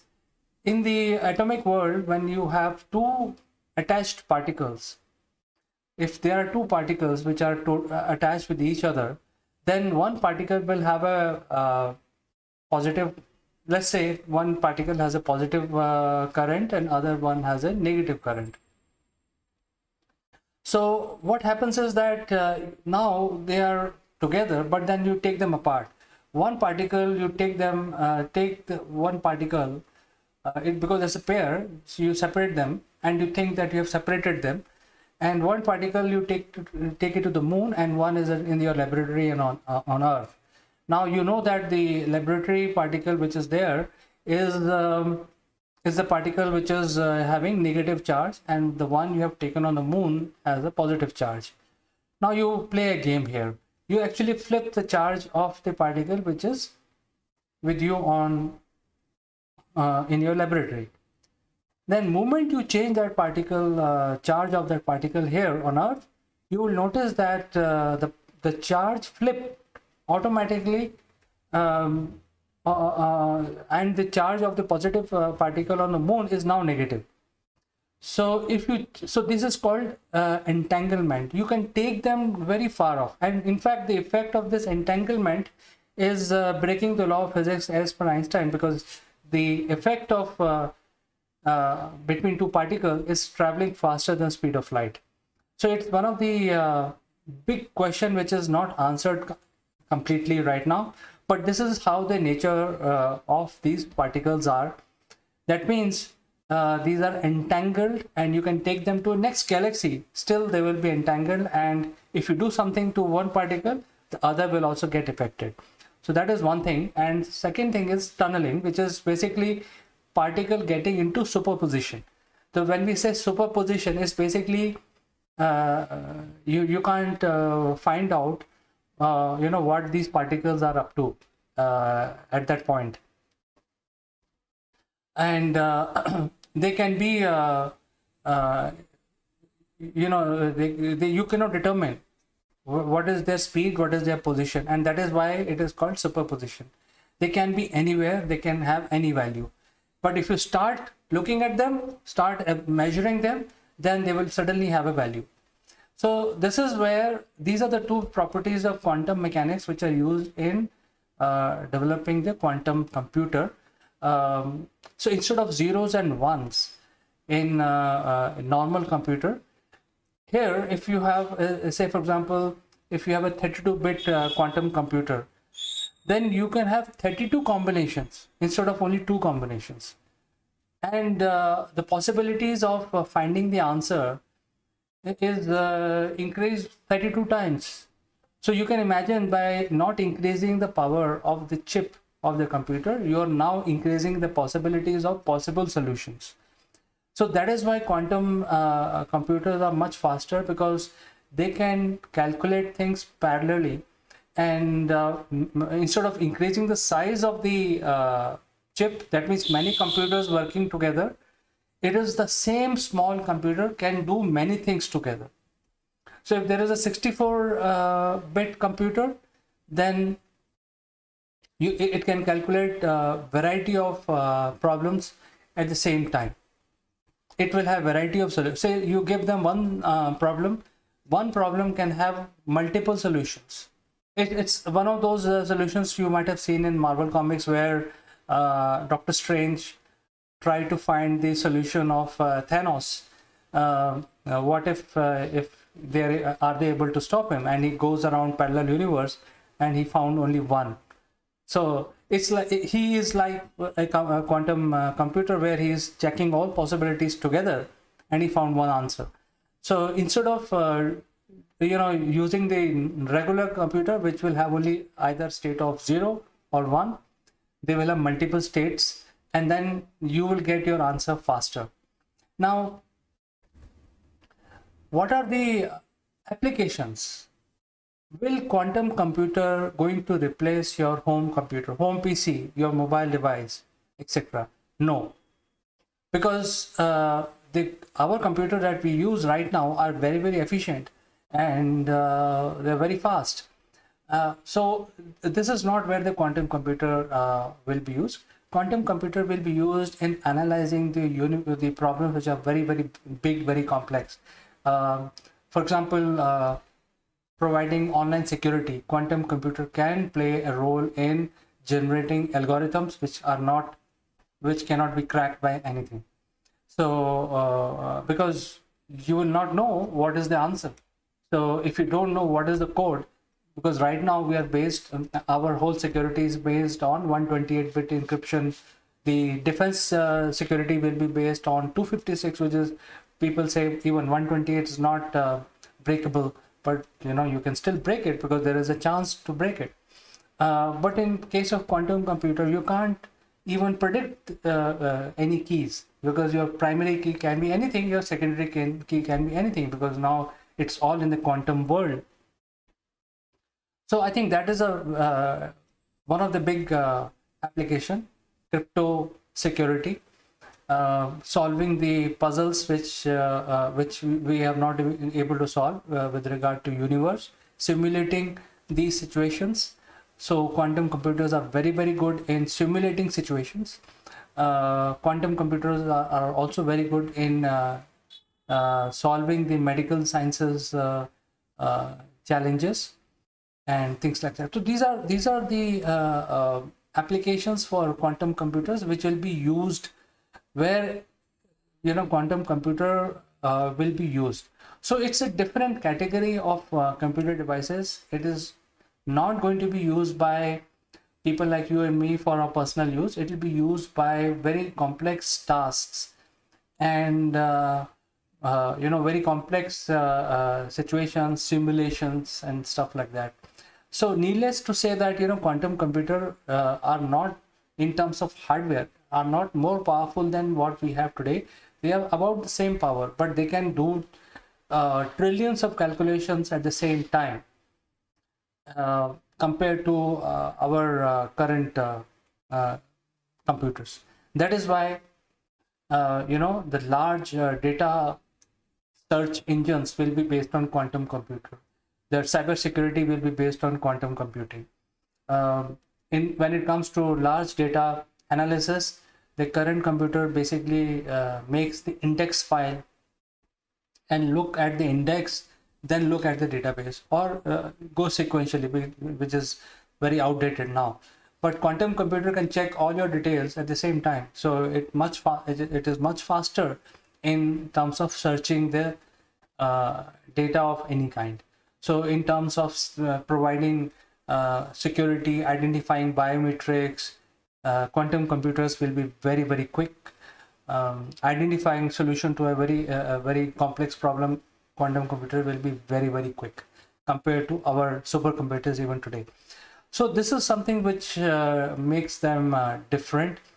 As I said, in order to develop the quantum computer, we have bits, and scientists are call the bits in the quantum computing world as qubits, which is about the same. It has the same meaning. But say, for example, if you have 32-bit processor, the 32-bit processor in the quantum computing world can calculate a million calculations, while a regular computer can calculate only few. So I think that is where the difference of the processing speed will come in, and the quantum computer use the quantum nature of our universe, and so basically this is why it is much faster, and that is why it is the next phase of progress in computing devices. Now the big question is, how does this look like? So the computer does not look like anything that we have seen. The computer looks like what you see here in the picture behind me. Why? Because since minute fluctuation can also affect the quantum computer. Minute fluctuation in the space, a cosmic ray particle can change the calculation. So that is why the quantum computers are usually kept very cold, and they are surrounded by a very cold environment with liquid nitrogen. They are actually always, the temperature is controlled. They're kept very cold so that there are no quantum entanglement or quantum tunneling that happens to the computing devices themselves. They can actually use the quantum tunneling for calculating and quantum entanglement for calculating, but it should not happen that it start giving wrong information, wrong calculation. So quantum computers are always kept at a very cold temperature, and so it requires a totally different kind of setup, different power source, and different way of doing things. It has a totally different logic. It has a different programming matrix. It is used for totally different activity. So friends, hope you like the basic differences that I told in like 15 to 20 minutes, where I wanted to give you a basic difference between normal computer and a quantum computer, because we have been hearing a lot about it. You can engage with me by sending a message from your social media. Before I go, a big thanks to our sponsor, which is Performance Works International. Their book, Inner CEO, is a very, very important book. I think it has a lot of tricks and tips for chief executives, whether you are a startup or even an enterprise. This is a book which is required and is a must read by everyone. So with this, I like to say goodbye. By the way, you can book your copy by clicking on the link in the description below. And I like to say goodbye, only to catch you next time.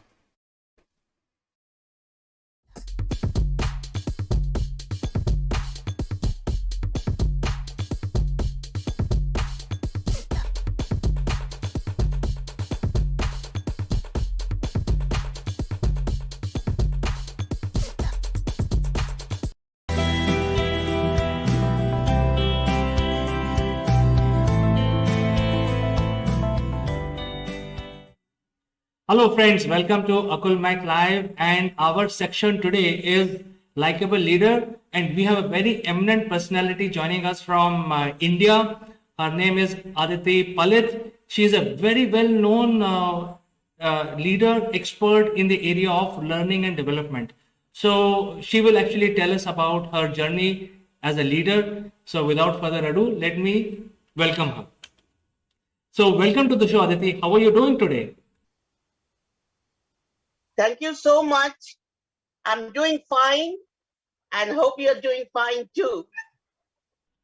It is a pleasure to talk to you, Aditi. In fact, a lot of our viewers would like to know how you became a leader as you are today. And would you like to tell our viewers about your journey as a leader? What made you Aditi Palit of today? What is your experience? So we would like to know from you about those.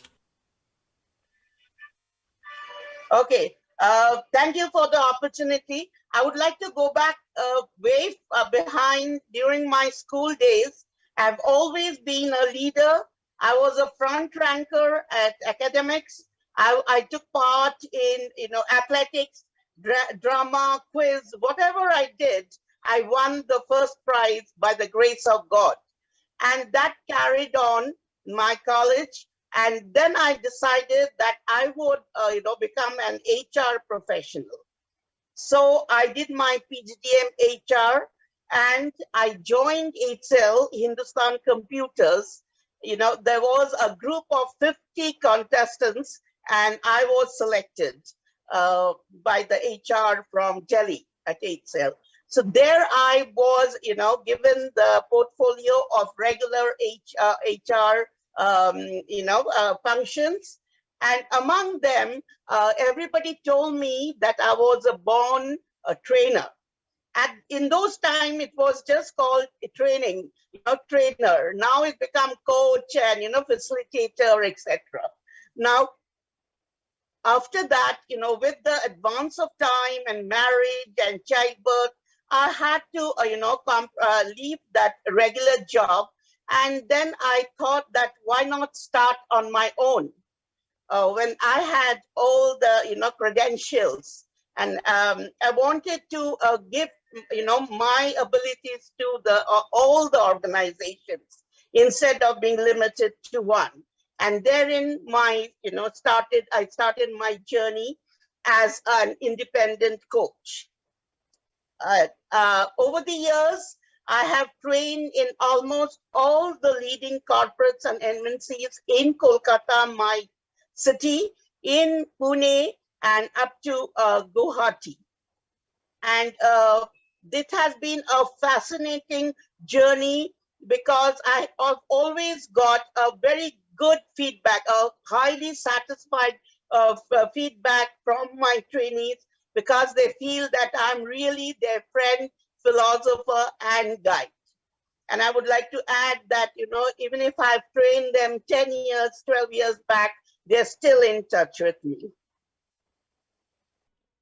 Well, Aditi, in fact, most of us know you, and because we might have crossed our paths, and you had such an illustrious journey, such a long career, and you have not only worked with people in Kolkata and the Northeast, but also rest of the India. And you might have seen so many changes happening in the industry. So what are these transitions, and does these transition help you shape up your journey also as a leader? Actually, absolutely. See, it's been a journey of 2 decades, more than 2 decades. So as I said, when I joined, it was just a very mechanical kind of imparting or executing the HR portfolio. But one thing good was that the human aspect was given the maximum importance. Now, through my journey, and especially during the pandemic, as we all know, technology is almost taking over. Now, from my point of view, I feel that, even if the apps and the softwares are taking precedence, but we must remember that they are being invented and run by human beings. So the human resource is and will always be the most important aspect of any organization. So I would love that to see where technology is taking a little bit of a backseat and the humane aspect is given that most importance by the leaders and managers. Well, Aditi ji, you have already answered my next question, and that is about the changing scenarios. And as we actually work in the industry, the scenario keeps changing every 3 to 5 years. And you've already answered that, because you're talking about that the human touch is so important, and technology is just a facilitator. So I think that is a message which we have got today. What is the most important achievement of your life, which you feel very close to your heart, and you felt that this is something that I've achieved and this is the ultimate achievement for you as a leader? Would you like to share that today with our viewers? At the cost of repeating myself, I would say that, I have really touched lives. It's been shown by the fact, as I said, my trainees are in touch with me. They, before the pandemic, they should, invite me for their marriages and for their, children's birthday parties. And also that I also do a lot of campus to corporate trainings. And, these joinees in the corporates, they say that, because of my constant support and motivation and even pushing them beyond their limit, that they have achieved, their heart's desire of being inducted into the best of the companies. So I would now the quote of saying that transforming lives, I have done it. I can proudly say that I have done it. Aditi, from your point of view, what is the essential factor for shaping up of any leader today or even after 20 years? What is the most essential factor for a leader from your point of view? We would like to know from you.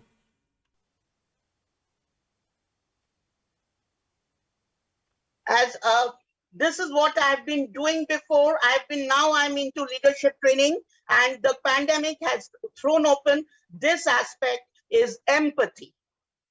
It really means that you understand that why a team member is not performing, as per your expectation. As a leader, and now that I'm grooming leaders, I would like to say it is the leader's failure to, to motivate, even, to understand the lacking of the employees, of their team members, if even single team member does not perform. So that should be the, and the pandemic has shown that, you are going to the, the lives. Now, the thin barrier between the, working hours and the recreational or personal lives hours have, almost thinned. So the leader has to constantly find out whether, there has been a lot of mishaps, tragedies in the lives of the employees. Maybe that is happening.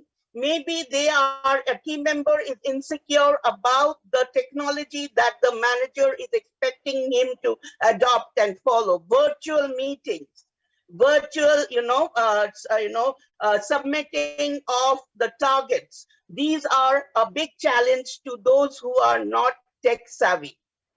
And I understand very well, because that's one area where I'm also a little weak.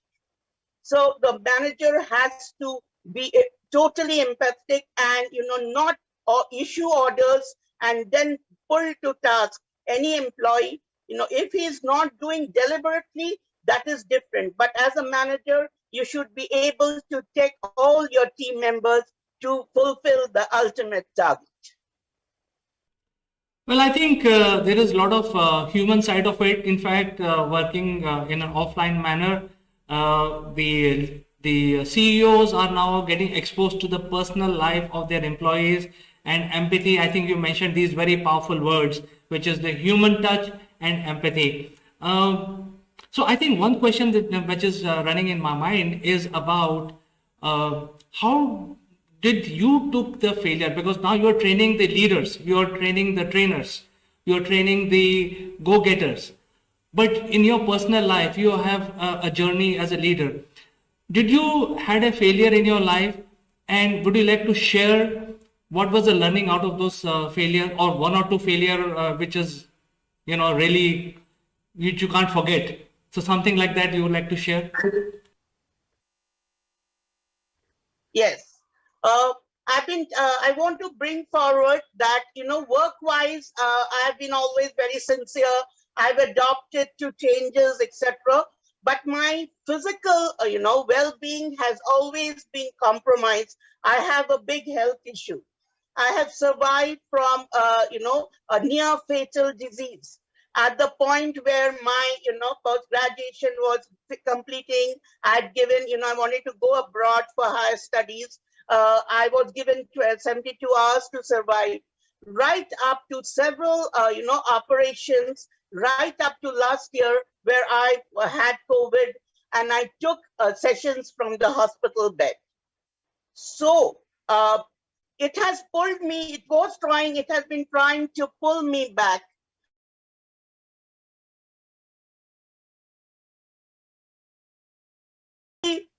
Lesson that I have taught myself is, if I give in to failures, I am the one who suffers. The world will go on. Work will go on. There'll be other achievers. And if I sit and think that my luck is bad, then I'm going to be the loser. I always believe that it's inner motivation. You have to push yourself. and be an eternal learner and be optimistic that as bad days are there, good days are sure to come also. You have to rise above failures. Well, Aditi ji, hats off to you. I think you have summarized the very message for our viewers that never give up and always learn from whatever stumbling block you get in your life and whatever failure. So failure is nothing but another milestone in your journey. So let's change gear back to the business. And you know that the businesses are actually dependent on the investor community, whether whatever business, you know, even learning and development, education, or any R&D. What sort of role you see that going forward the investment companies should be playing to modify, to transform our industry? Do you have any opinion on this aspect?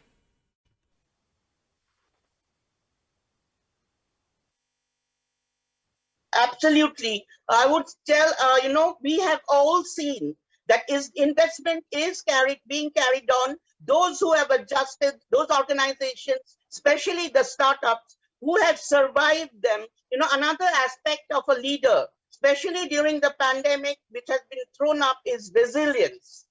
Resilience to face challenges and overcome, which I've done in my personal life also.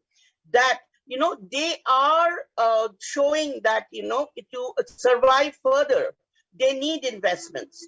Investments because the human resource, the human factor, employees have to be trained in the in the new age, new normal working, be it remote, be it hybrid, going back to office, whatever, upskilling, the words we are hearing, upskilling, reskilling, cross skilling, everything needs investment.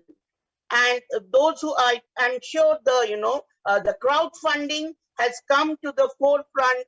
We have a lot of examples like Byju's, isn't it, Oyos, they're all led by the millennials, and they've shown that with investment, which is vital, businesses are on the brink of surviving and going forward with the help of investors. So I'm sure the investors who have invested are getting back, maybe slowly, their returns. And we're looking forward to 22 to things becoming better if the finances are being put into organizational function. Well, I think we had a very interesting learning session. I think we got some 3 keywords from this discussion, which is very powerful words: human touch, and now you're talking about resilience. So never give up, resilience. I think these are the learning from discussing, this aspect about your life journey. And also, I think it's a good motivational thing that you have given us today. A good lesson to our viewers, and all of us can learn from this. It was pleasure talking to you, Aditi ji. Any last words, any last advices for the budding entrepreneurs or even the youngsters who want to start their career? Anything that you want to give them as a message? I would say to the budding, those who are I'm a career growth strategist also. Look for a mentor to whom you are the greatest asset, and your success is their success, who does not look at this. I believe I'm still fighting that, training and development, coaching, facilitating is a one of passion, and it's less of business. It is, of course, business, but we should so look for a coach or mentor, get trained by those who have made a name for themselves. And for businesses, things are going to look forward. We are getting good reports that India is doing quite well. If you look at the other third world countries, India is doing better economically, and we are all going to put our best foot forward, and we're going to spring back as the largest economy that is going to make a difference in the world scenario as far as business is concerned. I'm very hopeful, and we all have to keep this hope up. Great, Aditiji. I think there was a major learning after talking to you, and we will catch up next time, and we will learn more new things from you in the sessions to come. You take care of yourself, and we will catch up next week, same time. And thank you so much, sir, that you have given me this opportunity talk to, get my views across. I love to, yes, these are the verticals that I train on, coach on, they are, they're, immense. And they need a lot of discussions. I would encourage to get ideas from the millennials whom I train. I love to interact with them. And through your talk shows, interactions, I would love to get in touch with them. And thank you so much for this opportunity, wonderful opportunity. So, viewers, it was a wonderful conversation. We learned about a leadership journey, and Aditi Palit will be joining us on a weekly basis, and he will be sharing her learning, her ideas about things that we need as CEOs, chief executives. So, don't miss out those sessions. I will keep you posted, but I'll like to say goodbye for today, only to catch you in the next one.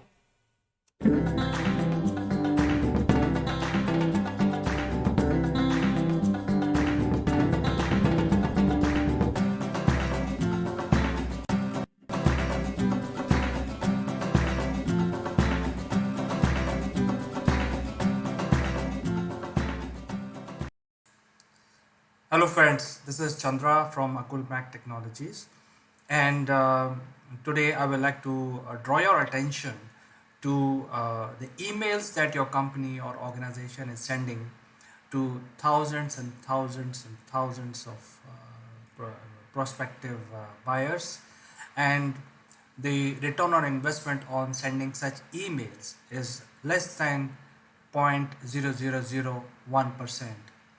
All these emails are getting deleted. I personally delete hundreds of emails every day. I'm sure you're also deleting hundreds of emails. Some of the companies have set up the spam engines which filter all these emails out.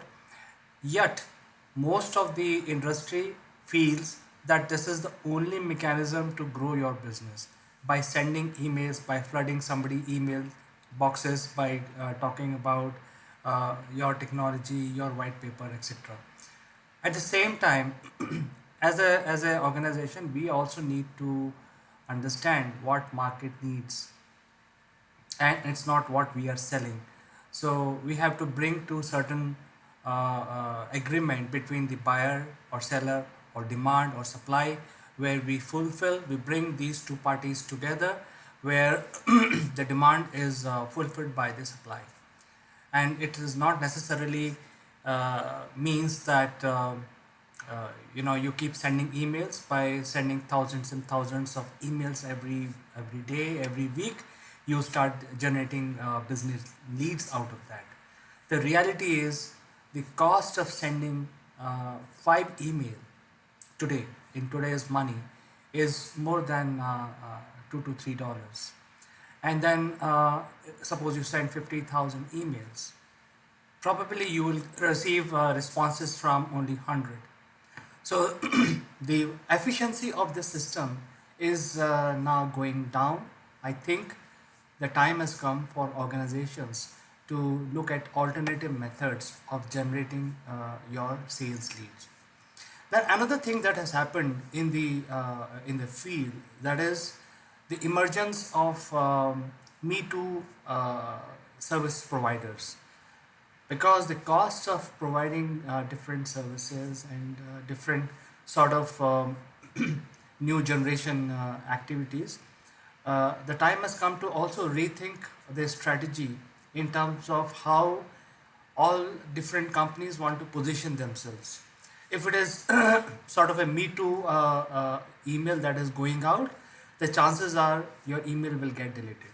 So the requirement of today's world is not to send emails by finding out new methods of communication with your prospects.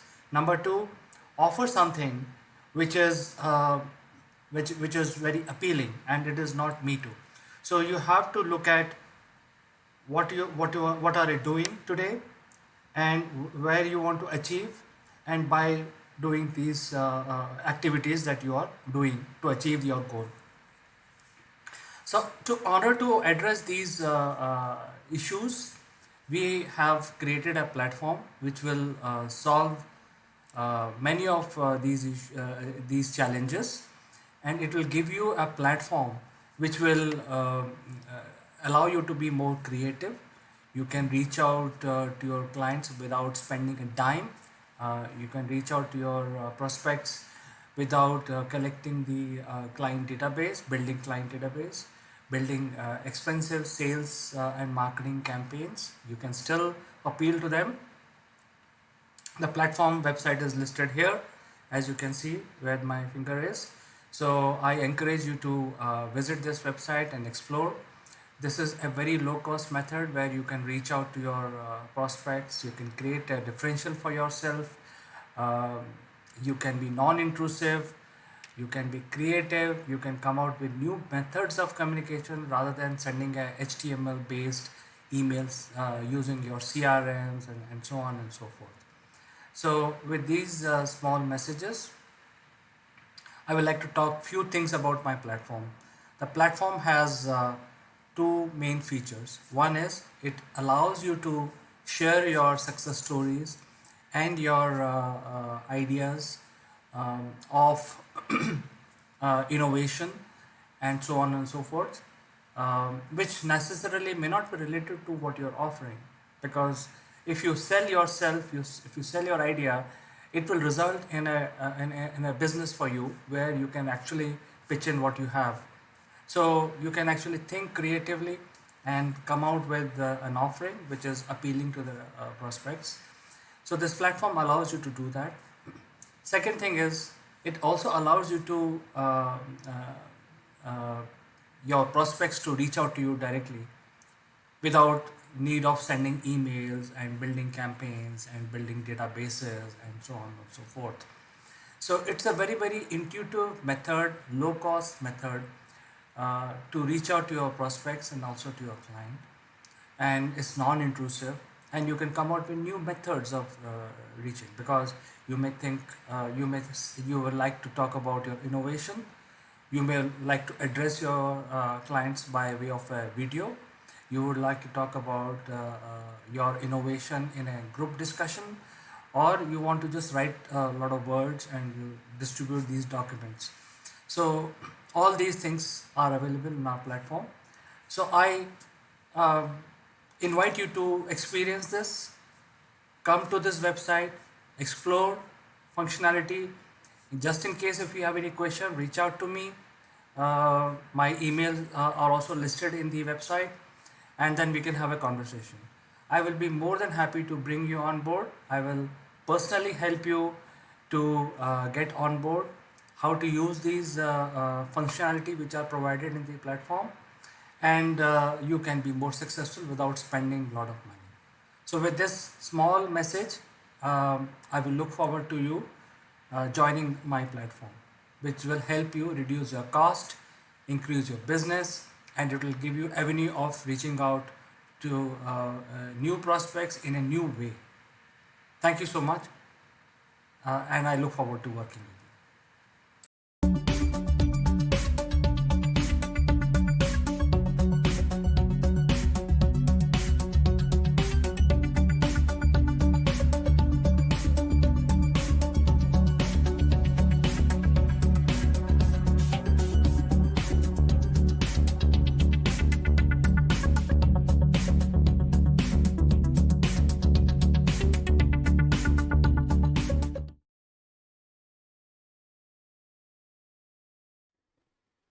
Hello, welcome to Akulmach Live. I am Kanchan Verma, and today in this episode, we will be taking you to yet another great place of the world. And to talk about this wonderful place, we have a great guest, Mr. Siddesh Srivastav, who is a traveler, who is also a broadcaster and an IT professional. So let's welcome him.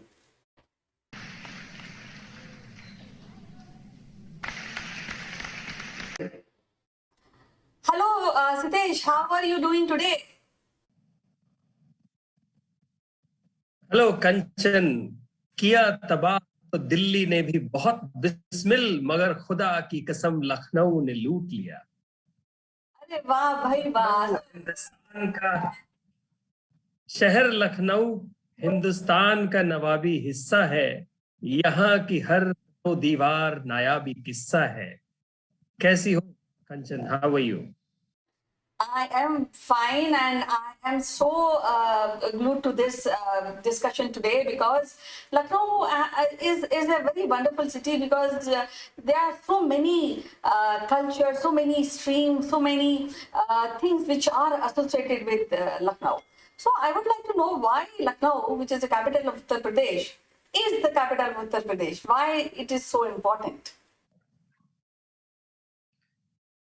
One thing is very clear from Lucknow's positioning in the map of India. It is close to Delhi, and it is close to the political decision making for thousands of years. In the ancient times, it was said to be gifted by Lord Rama to his brother Lakshmana. So from Lakshman we get the name. And in the modern times, from the Delhi Sultanate, it was from the Delhi Sultanate. It was under the Delhi Sultanate. Then it became independent, and then it became a part of Mughal Sultanate, Mughal Emperor. It became a province. In those days, it was called a Suba. And then when we see the British, adventures in that region, which is called as Awadh, that's where Lucknow gets modern Nawabs and the Nawabiyat culture, and the birthplace of Ganga Jamuni Tehzeeb, the confluence of Ganga and Jamuna cultures together, and simultaneously ruled by the Hindu and the Muslim rulers during the British times. Finally, British annexed it. It was also one of the major cities of the 1857 uprising, Sepoy Mutiny.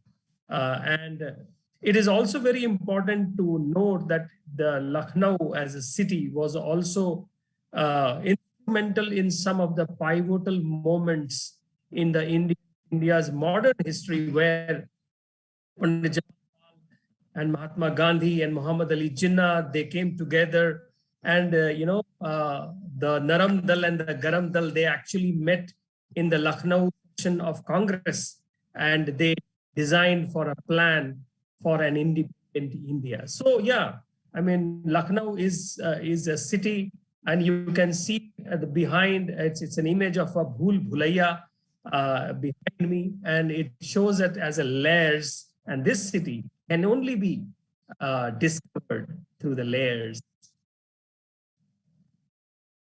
Well, as you just mentioned that this is a city which is Ganga, Jamuni, Tehzeeb, and I think that is kind of a mixture of two cultures, and you mentioned Hindu and Muslim. So one which I want to ask you, so only these two religions are the prominent in the development of Lucknow culture? And second, what is the influence of all these cultures in the art and architecture of Lucknow, and buildings and in the monuments which are currently situated in the city? Kanchan, this is a multicultural city. As I said, the confluence of the Ganga Jamuni Tehzeeb. It is known for its courtly manners, beautiful gardens, poetry, music, architecture. Talking about the architecture, in the modern Indian context, from 1700 and onwards, during the time of Nawabs, we see a lot of monuments here with Mughal architecture, Indo-Mughal architecture, like Imam Bada, Bhul Bhulaiya.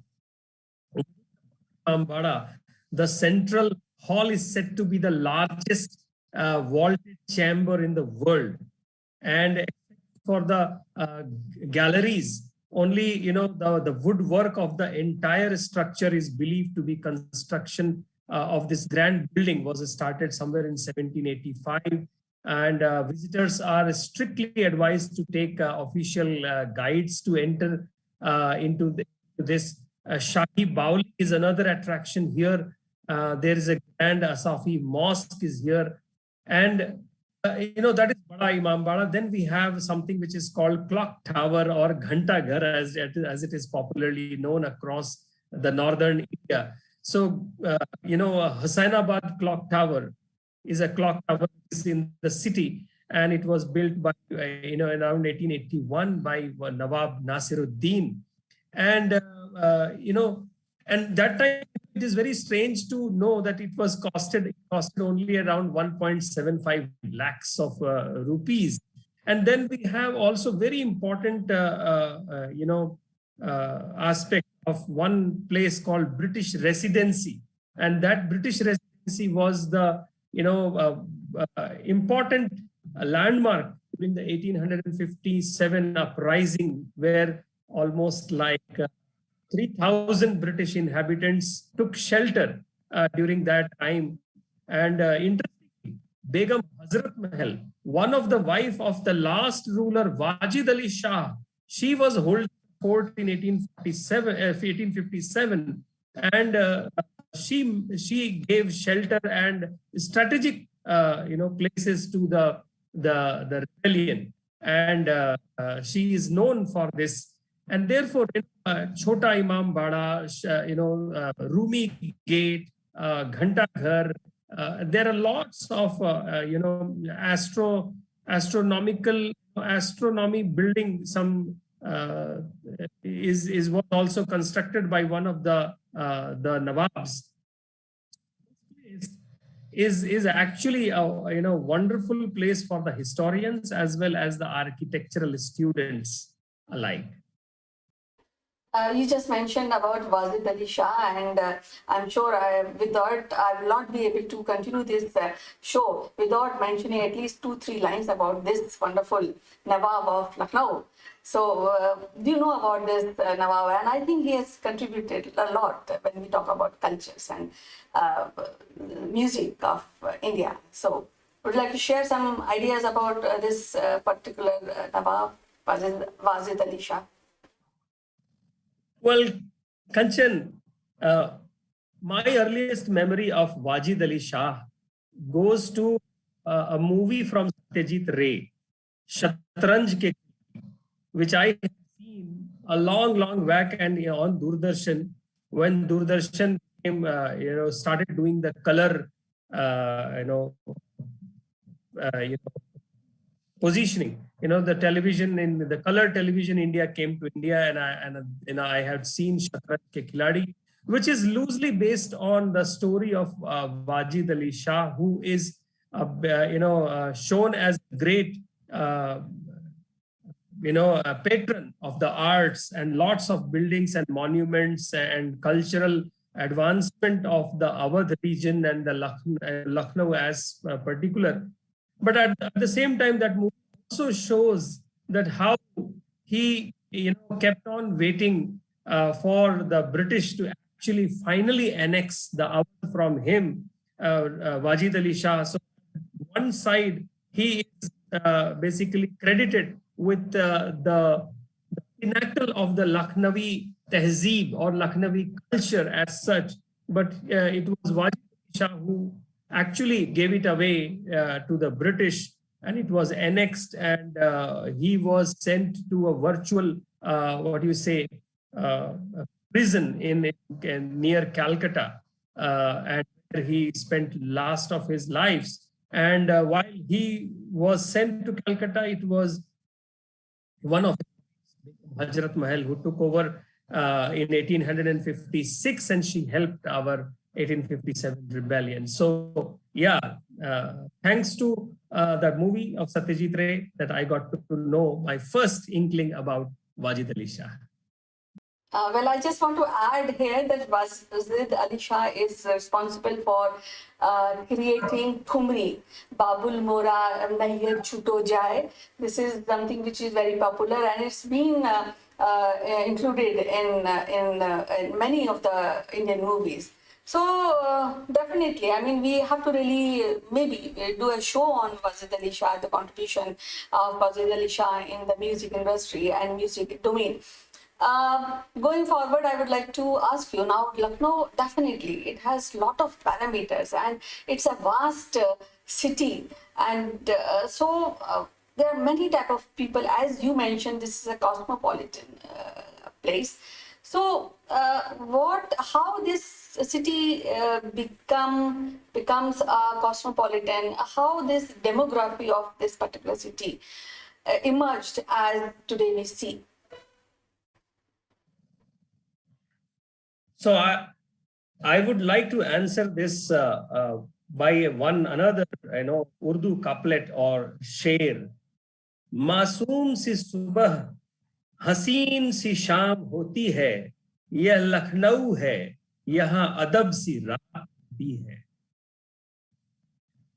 So Lucknow is about its people. It is about its culture. It's about its confluence, and it is also steeped very, very deep into our modern Indian history and also ancient times. This city, the people, the moment you land in Lucknow, you start feeling that aroma of Lucknowi tehzeeb, Lucknowi culture, Lucknowi food, and the famous tagline Kanchan, मुस्कुराइए आप लखनऊ में हैं. That the hallmark of this city and this people. And what to say about the food? We all know about the Malihabad Dasheri mangoes. We know about the kebabs. We know about its Awadhi cuisine, Mughlai cuisine, and kormas, and Nahari kulchas. And many chefs in India and abroad have made their names on of the Awadhi cuisine they serve.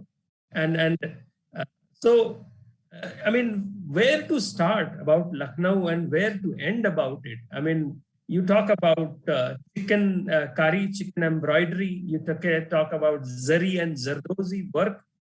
At the Kanchan, the modern Lucknow is also about software companies, Hindustan Aeronautics, Tata Marco Polo. It's a bus and a coach company. A lot of colleges and institutions, our famous IIM, Lucknow, and other La Martiniere College. And interestingly, I also learned, Kanchan, that Lucknow is actually one of the very famous bicycle-friendly cities of Uttar Pradesh. And it is taking its inspiration from Amsterdam. So, which is so interesting to know, the first city probably I am seeing about being so bicycle-friendly. And this is very, very interesting. And I mean, not to take away any credit of the lots of famous people, especially, the Urdu poets, Josh Malihabad, Kumar Barabankui, and many others, in Bollywood, Naushad Sahab, and many others in the Bollywood have actually donned the name from Lucknow. And let's not forget Kanchan, the mesmerizing but fictional but mesmerizing Umrao Jan. Well, Lucknow definitely is such a vast thought process, if I can say, that it's difficult to really touch every point when we're talking about such a wonderful city of the world. But what are the places one can visit? Maybe suppose if I make a plan for a week. So what those crucial places that is must when you are going to visit Lucknow city?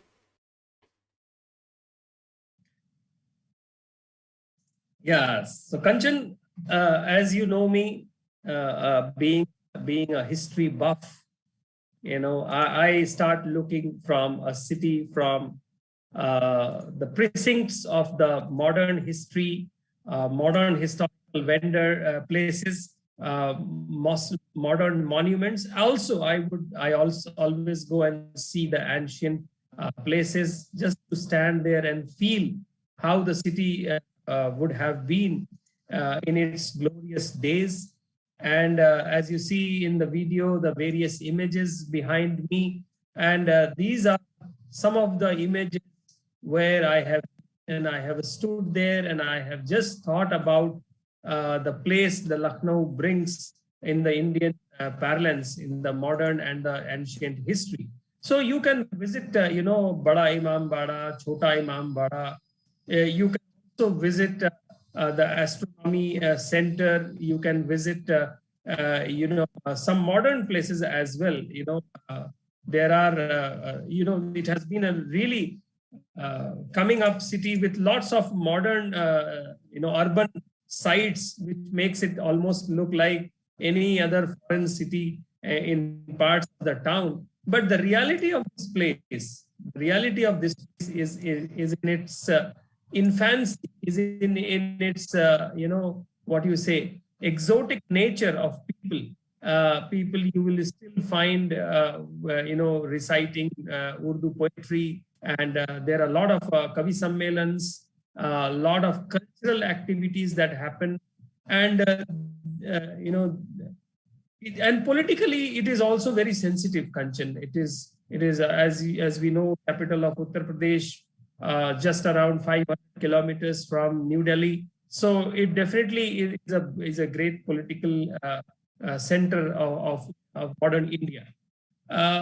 This city is also something which you must try to see this city while you are having its food. You can't separate the food, the culture, and the couture. So the dressings, the food, and the city visit, all of these things combined makes a very, very remarkable and cherished time in Lucknow. So please take a holiday season and go for at least 1 week to enjoy the city, and with the help of whatever guides you would like to use, like Lonely Planet or something else. Well, as you mentioned, cuisine. So, what cuisine really you like, so that you can guide the viewers if they really want to, for vegetarians especially, because that is sometimes become challenge in many of the countries. I mean, outside the India.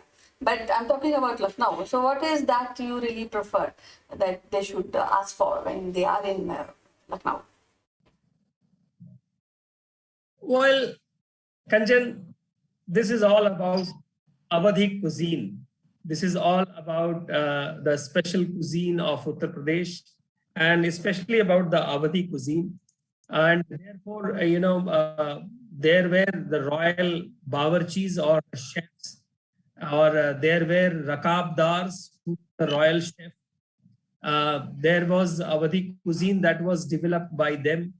And, as I said, kebabs, kormas, nari kulcha, zarda, shirmal, rumali rotis, biryanis, and one of the very famous and actually legendary is the tunde kebab that is known not only in India but across the world. And because it is part of Uttar Pradesh, there is absolutely no challenge about the vegetarian food. And one specific thing about one special way of biryani is also known as tehri. It's a very specialized way of making. I can say it's like a semi biryani. It's a tehri, and that can be a vegetarian version as well as the non-vegetarian. And then street foods, chats, kulfi. Shirmal is a type of a sweet bread. Makhan malai is another famous sweet delicacy. It is only sold during the winters, and there has been a legend about that. When I think one of the Nawabs, probably it was Wajid Ali Shah, he became sick of the tobacco addiction, and those were the days of hookahs, and the Hakims or the Veds, or you can say the doctors of those days, advised him not to touch the tobacco, and how to do that for an addicted Nawab. And then, some sweets were developed in the shape of pan. So lai makhan or some of the pans, they were actually sweets made in the pan format so that the Nawab can eat it and feel. That became a hallmark of the Lucknowi food. And across the country, you sometimes nowadays, I being in Bangalore and other cities, sometimes chefs organize Awadhi cuisine festival time in the big hotels, restaurants. So, lastly, I would like to ask you, what do you really think when we talk about Lucknow in one or two sentences? What do you really feel that Lucknow is equal to that, and it is the place, and no other place is equal to Lucknow?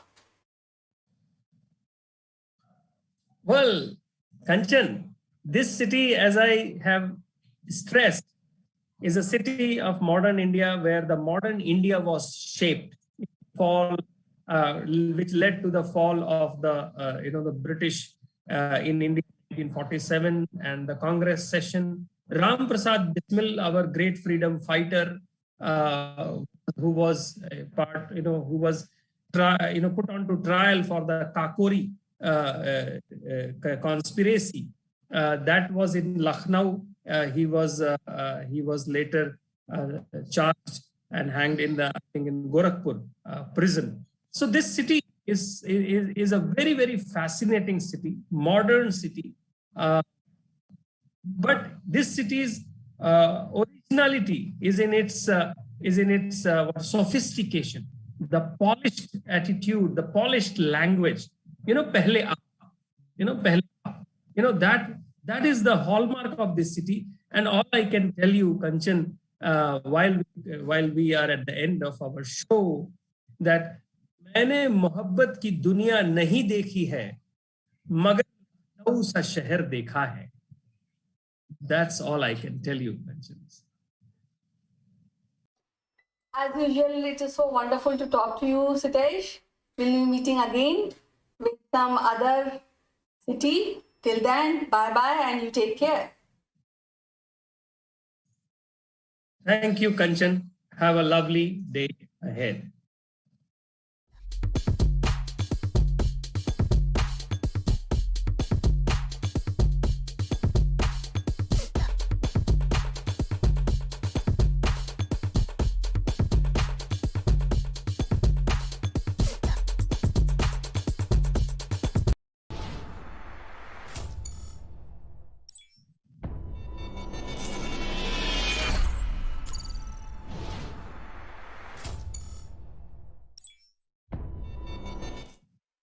Hello friends, this is Akulmach Live and I'm Chandrakant, and today is Friday and we thought we will have a little bit of fun.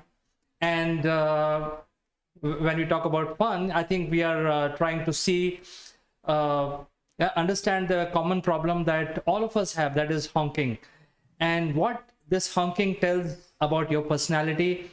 To discuss this, I will be joined by my good friend from UK, Mr. Naval Gund. So I will take a short break. We'll join you back along with my guest. Don't go anywhere.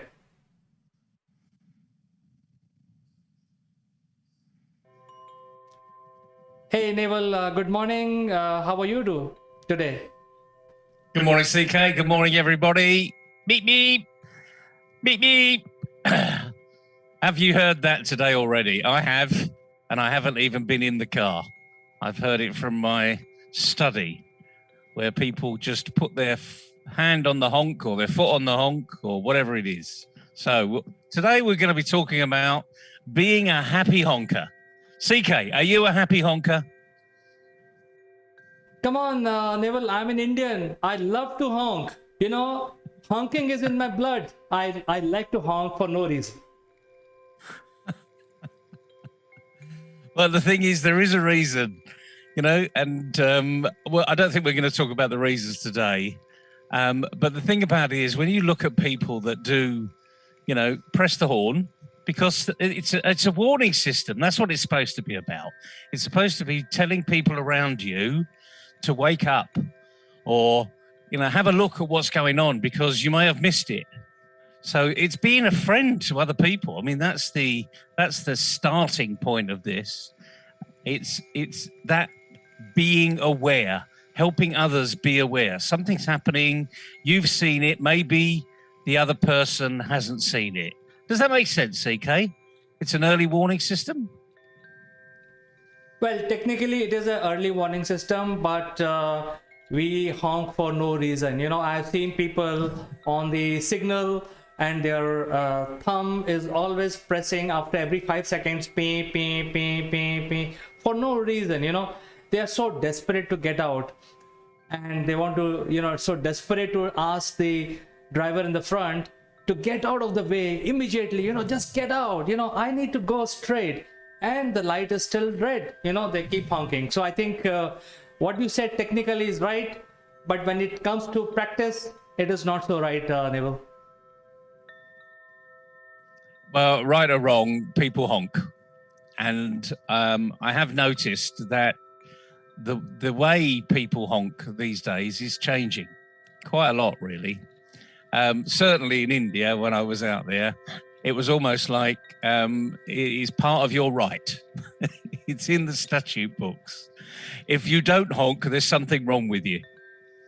From little motorbikes that are out there that sound like Roadrunner, meep, meep, meep, meep, to the real big, horns that come with these huge lorries. Get out of the way, It's a bit like a train's coming through, or you haven't seen me. What on earth are you doing? But I wanted to have a little experiment, CK. Are you up for an experiment? Yes, I'm your guinea pig, Neville. Shoot it. Well, you're my honking guinea pig. I did a little experiment a few years ago, and I do this from time to time, whenever I'm bored, really. I was in traffic. Doesn't matter where I was. It was in Asia, that part of the world, and we were in some serious traffic. And all you could hear was honking. Can you just imagine, everyone going beep, beep, honk, honk, and the thing is, it was going on for so long, it was quite clear that some of these batteries were going to run down, because, a lot of the vehicles on the road in that particular area are not particularly well maintained. And you could just hear that as over time, it must have been 20 minutes, maybe twice as long as that, maybe 40 minutes.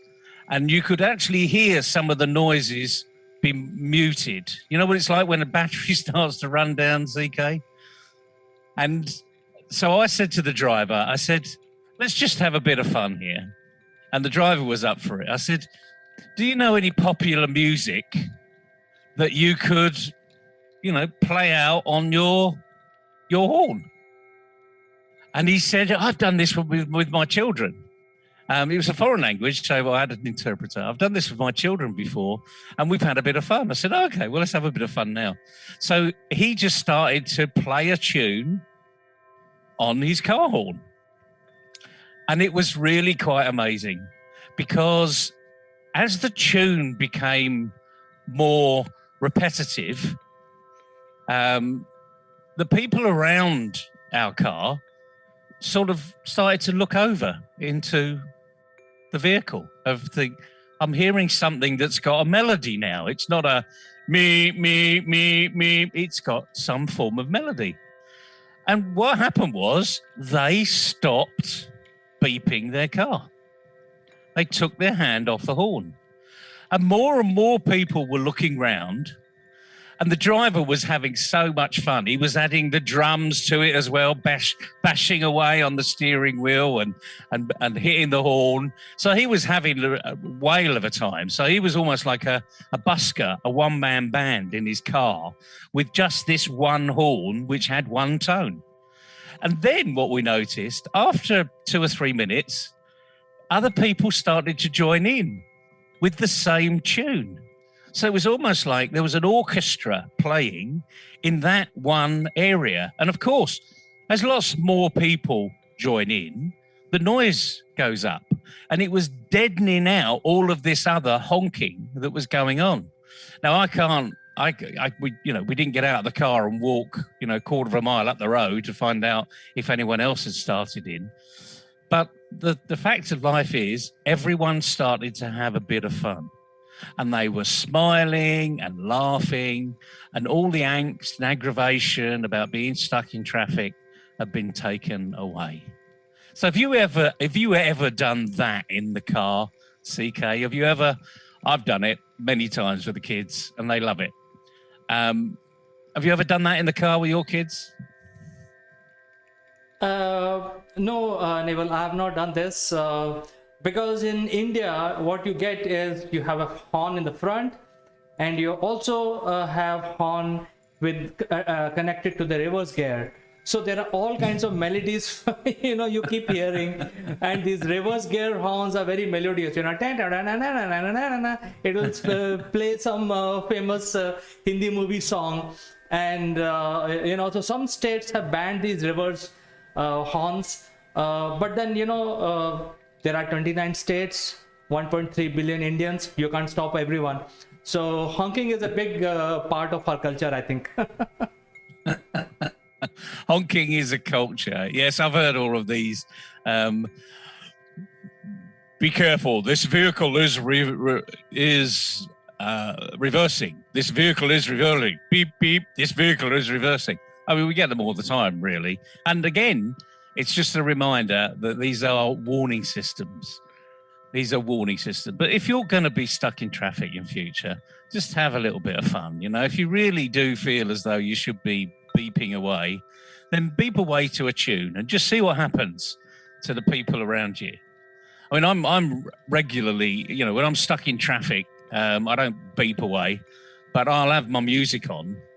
And if a particular song comes on where there's drums or trombone or trumpets or what have you, I'll be bashing away on the steering wheel. And I'm sure, many other people look over and think, whatever he's doing, we need to be away from him. So it's probably a good way to get people to get out of the way. But the point about today is be a happy honker.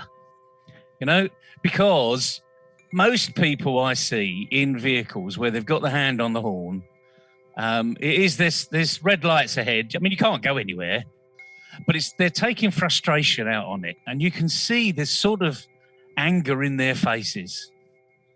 But let's try and turn that today, just for a Friday. Let's turn that on its head and become a happy honker. What do you think? Can we run a competition of people that can literally on their phone record themselves honking away when they're stuck in traffic? And let's see if we can guess the tune.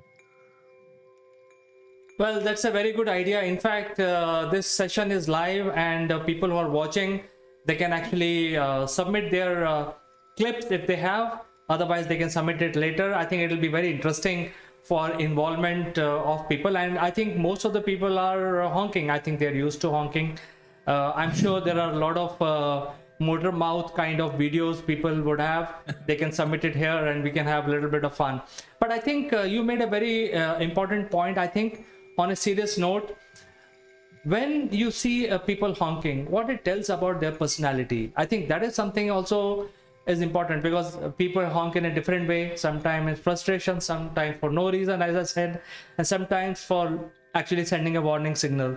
So, what do you think? Different people, can you, put them in certain spreadsheet based on how they honk about their personality? What do you think, Neville? Well, I'm sure people will try to do that. I think what we can find out, we certainly will know someone's personality if they really do put their hand on the horn and don't take it off. But the fact of life is, if you're stuck in traffic, if there's a red light in front of you, guess what? I really would like to go I would like to move forward. So anyone around me, if you're honking me to get out of the way, the real bad news is I have no choice. I have to wait for that light to change. I've been there many times this week, actually. This is the summer season of roadworks we have in the UK. Because it's good weather, and I say that very jokingly, because we've had thunderstorms and goodness knows what else over the last few weeks. But because it's good weather, there's lots of construction activity on the roads. And just locally, we've got temporary traffic lights. And the worst thing about temporary traffic lights is you don't know that they're going to be there. There's no advance warning. All of a sudden, you just see this traffic light on a road that normally you're traveling along and there's literally no speed limits.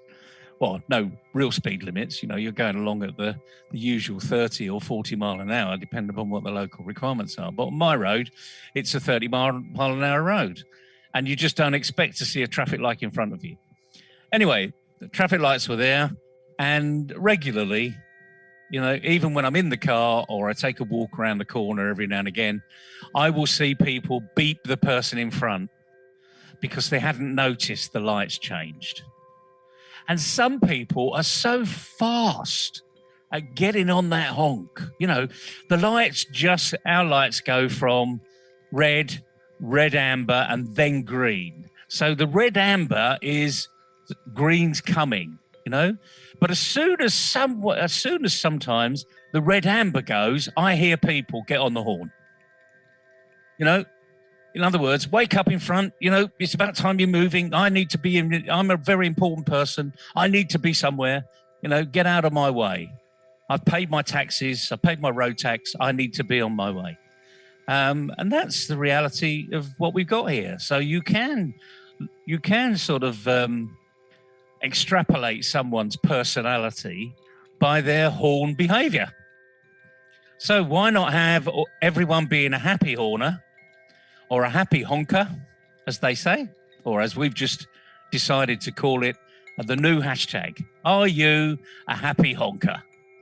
And then what we can actually find out is that everyone's happy. But the reality of life is they won't be. But, you know, what do you think, CK? Can we have happy honker trending just from this little fun on Friday? I think we can have a happy honker trending because anyway nobody's driving nowadays, so we can do that. Otherwise it's quite annoying, you know. Keep hearing honking all the time is quite annoying, and the more you honk, that means more desperate you are, and that is the one trait that you get, you know. The person who's more desperate will honk more. And one more thing, Neville, even though it's a funny episode we are doing today, but I think honking will lead to road rage, because if the honking does not yield result as desired by the driver, the next step is basically he gets out of the car and gets into a rage kind of a situation. So I think we need to stop honking. While the episode name is Happy Honking, but I think we can talk about it during lockdown and we are all stuck in our homes because anyway nobody is driving. I think we should come out with a different kind of honking system, because it's a time for AI where the vehicles can be connected using some signaling process, and without making any noise you can just press the honk and the nearby cars can beep some light that there is some warning or stuff like that. So I think there is a time for innovation and we can get out of this usual honking, because I think this is medieval from our standard, you know. People were doing honking 100 years back, we are still honking. So I think we need to move forward from there and do something about it. Don't you think so? Well, I love the trip into technology. I'm sure there's someone listening that's got an app in mind. You know, perhaps you can create a happy honking app. There you go. There's a challenge for you. Any young person out there that fancies a bit of fun on a Friday, and send it to us, and we'll push it round. Because like anything else, just as you were speaking, I could hear someone honking in the background. So, you know, whether it's your end or my end, it's actually getting through the airwaves. And it's traveled several thousand miles between me and you. So, again, let's just have a little bit of fun today. Let's see if we can change the mood of a nation. You know, if you're stuck in traffic, you don't want to be stuck in traffic. The people that have designed the roads don't want you stuck in traffic. You know, they've designed the roads actually to make traffic flow freely so that you can get to your destination in a comfortable way so that you're unflustered, you don't get angry, you don't get annoyed. The last thing they want is a very angry driver. You know, when we're on the road, we all need to be friends to everybody. You know, give people the right of way if they've got it, and don't take any silly moves. You know, don't move from one lane to the next and become that road rager that people don't like. So, bit of fun today. For all of those that are listening, it's hashtag happy honking or hashtag happy honker. So are you a happy honker, CK? Actually, I can say I'm a happy honker as long as my honk is melodious. So I think I'm going to try this idea which you gave us today, which is, you know, train your thumbs to press the horn in such a way it comes out like a Mozart. Well, it's actually funny because as we speak, I've just had a text in from someone who's watching BBC News, and they've got the cricket on, and in the background you can hear people hooting away. It's at Lord's, you know, the home of cricket in the UK, and apparently someone yesterday was sitting in traffic outside, probably a taxi driver, and they were honking the music to the introduction to cricket over here, which is okay. So there's the rendition that they did yesterday. I didn't know about that, but it's a friend of mine that's just literally texted me because he's listening in. So we can all have a little bit of fun. You know, no one wants to be stuck in traffic, let's face it. But you can take your temperature down, take your pressure down, and utilize these ears, or what's in between these ears, for a little bit more fun. And yet again, I hear a little beep in the background. So there you go. Happy honking day to everybody. It's now official. This is Happy Honking Day. I think we can end our discussion on this positive note, Neville. And thank you so much for finding time and joining us to make our show very hilarious and also meaningful at the same time. We will catch up with you next week at same time on some other interesting subject. Have a nice weekend, Neville. And everybody else, enjoy today. Take the frustration out of driving and just relax. Have a little bit of fun when you're stuck. Take care.